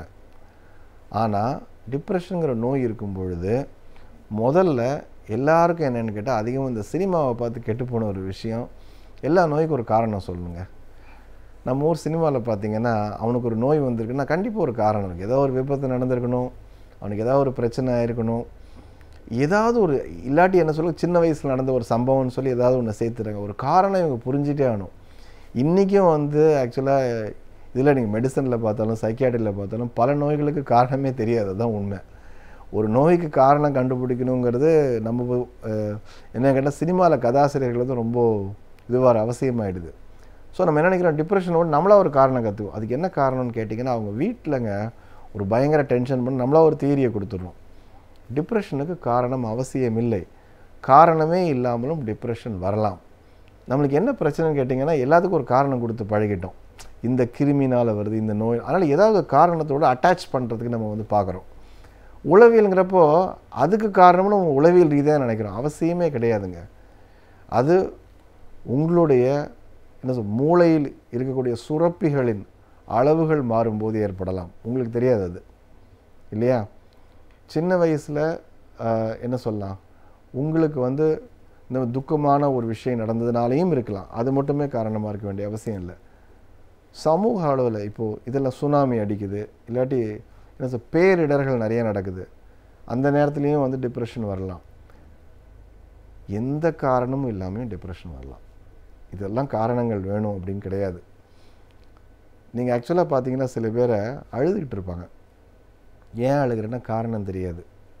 இல்லை உனக்கு என்ன ஆச்சு, எல்லாம் நல்லா, நம்ம உடனே நினைப்போம் அவனுக்கு என்ன நல்லா இருக்கான், வீடு இருக்குது, வேலை இருக்குது, நல்லா, அவனுக்கு என்ன பிரச்சனை, நம்மளாம் நினச்சிப்போம். நம்மளோட எண்ணங்களை அவன் மேலே போட்டு பார்ப்போம். காரணங்கள் இல்லாமல் அழத்தோணும், காரணங்கள் இல்லாமல் இதுவாக வாழ்க்கை மேலே வெறுப்பு வரும், வாழ பிடிக்காது, இரிட்டபிலிட்டின்னு சொல்லக்கூடிய சிடுசிடுப்பு தன்மை வரும், எல்லாமே வந்து போன மாதிரி இருக்கும். ஒரு அர்த்தம் இல்லாத மாதிரி இருக்கும், எங்கேயாவது குறுகிக்கலாம் போல் இருக்கும், மற்றவரோட வந்து கலந்து பேச பிடிக்காது, யாராவது சந்தோஷமாக இருந்தாலும் அந்த சந்தோஷம் இவங்களுக்கு வந்து இவங்கள சேராது, அதையும் அப்படியே பார்த்துட்டு இருப்பாங்களே ஒழிய இவங்க கூட சென்ஸ் இருக்க மாட்டாங்க. இப்போ நம்ம பார்த்திங்கன்னா துக்கமாக இருக்கும், யாராவது ஒருத்தர் டக்குன்னு ஒரு ஏதாவது ஒரு சிரிப்பொலியில் ஒன்று போட நம்ம ஒன்று சிரிக்க ஆரம்பிச்சிடுவோம், 5 நிமிஷம் ஷோ முடிஞ்சதுக்கப்புறம் திருப்பி கோவப்படுவோம், திருப்பி துக்கப்படுவோம். இது நம்ம இயல்பு வாழ்க்கை. ஆனால் இவங்களுக்கு டிப்ரெஷனில் இருக்கவங்களுக்கு வந்து என்ன ஆகும்னா இருக்கக்கூடிய பெருவாரியான விஷயங்களுக்கு they will not react, அவங்களால ரியாக்ட் பண்ண முடியாது. ஏதோ ஒரு பெரிய லாஸ் ஆன மாதிரி இருக்கும். முக்கியமான விஷயம் என்ன கேட்டால் இழப்பு. என்ன இழப்புனா வாழ்க்கை இழப்பு, நம்பிக்கை இழப்பு, அதாவது தன்னை பற்றிய நம்பிக்கை, வேற ஒரு மனிதர்கள் மேலே நம்பிக்கை, எனக்கு என்ன இருக்குது இனிமே அப்படிங்கிற ஒரு எண்ணம் வரும். அதனுடைய சென்ட்ரல் தீம் அப்படின்னா துக்கத்தினுடையது இந்த லாஸ்ங்கிற விஷயந்தான். இப்போது இதுவாக பதட்டமாக இருக்குது, ஸ்ட்ரெஸ்ஸாக இருக்குது, அதுவும் இதுவும் ஒன்றா அப்படின்னு கேட்டால் வேறு. நல்லா புரிஞ்சுங்க, பதட்டமாக இருந்தாலோ என்ன நடக்குங்கிற பயம் ஏற்பட்டாலோ வருங்காலத்தை பற்றிய ஒரு எதிர்பார்ப்பு இருக்குது. இப்படி நடந்துடணும், அப்படி நடந்துடணும், இப்படி இல்லாமல் போயிடக்கூடாது, இப்படி நடக்காமல் போயிடக்கூடாது, இப்படி ஆச்சா என்ன பண்ணுறதுன்னு. ஆனால் துக்கத்தில் எல்லாமே முடிஞ்சு போச்சு, எனக்கு ஒன்றுமே கிடையாது, இனிமேல் எனக்கு என்ன இருக்குது, எதுலேயுமே எனக்கு ஈடுபாடு இல்லை. இதுதான் முக்கியமான ஒரு வித்தியாசம். ஆங்ஸைட்டி, டிப்ரெஷன் சொல்லக்கூடிய 2 விஷயங்கள் நான் வந்து ரொம்ப உங்களை எளிமையாக்கி எல்லாருக்கும் புரியக்கூடிய விஷயத்தில் சொல்லிகிட்ருக்கேன். ஃபஸ்ட்டு விஷயம் என்ன புரிஞ்சுக்கணுன்னா, யாராவது ஒருத்தர் வெளி உலகத்திலிருந்து விலகி தனக்குள்ளே ஒரு இழப்பு அனுபவத்தை தொடர்ந்து நீடித்து கொண்டிருந்தால், அனுபவித்து கொண்டிருந்தால் அவர்களுக்கு துக்க நோய் இருக்கிறதுக்கான சாத்தியம் இருக்குன்னு புரிஞ்சுக்கோங்க.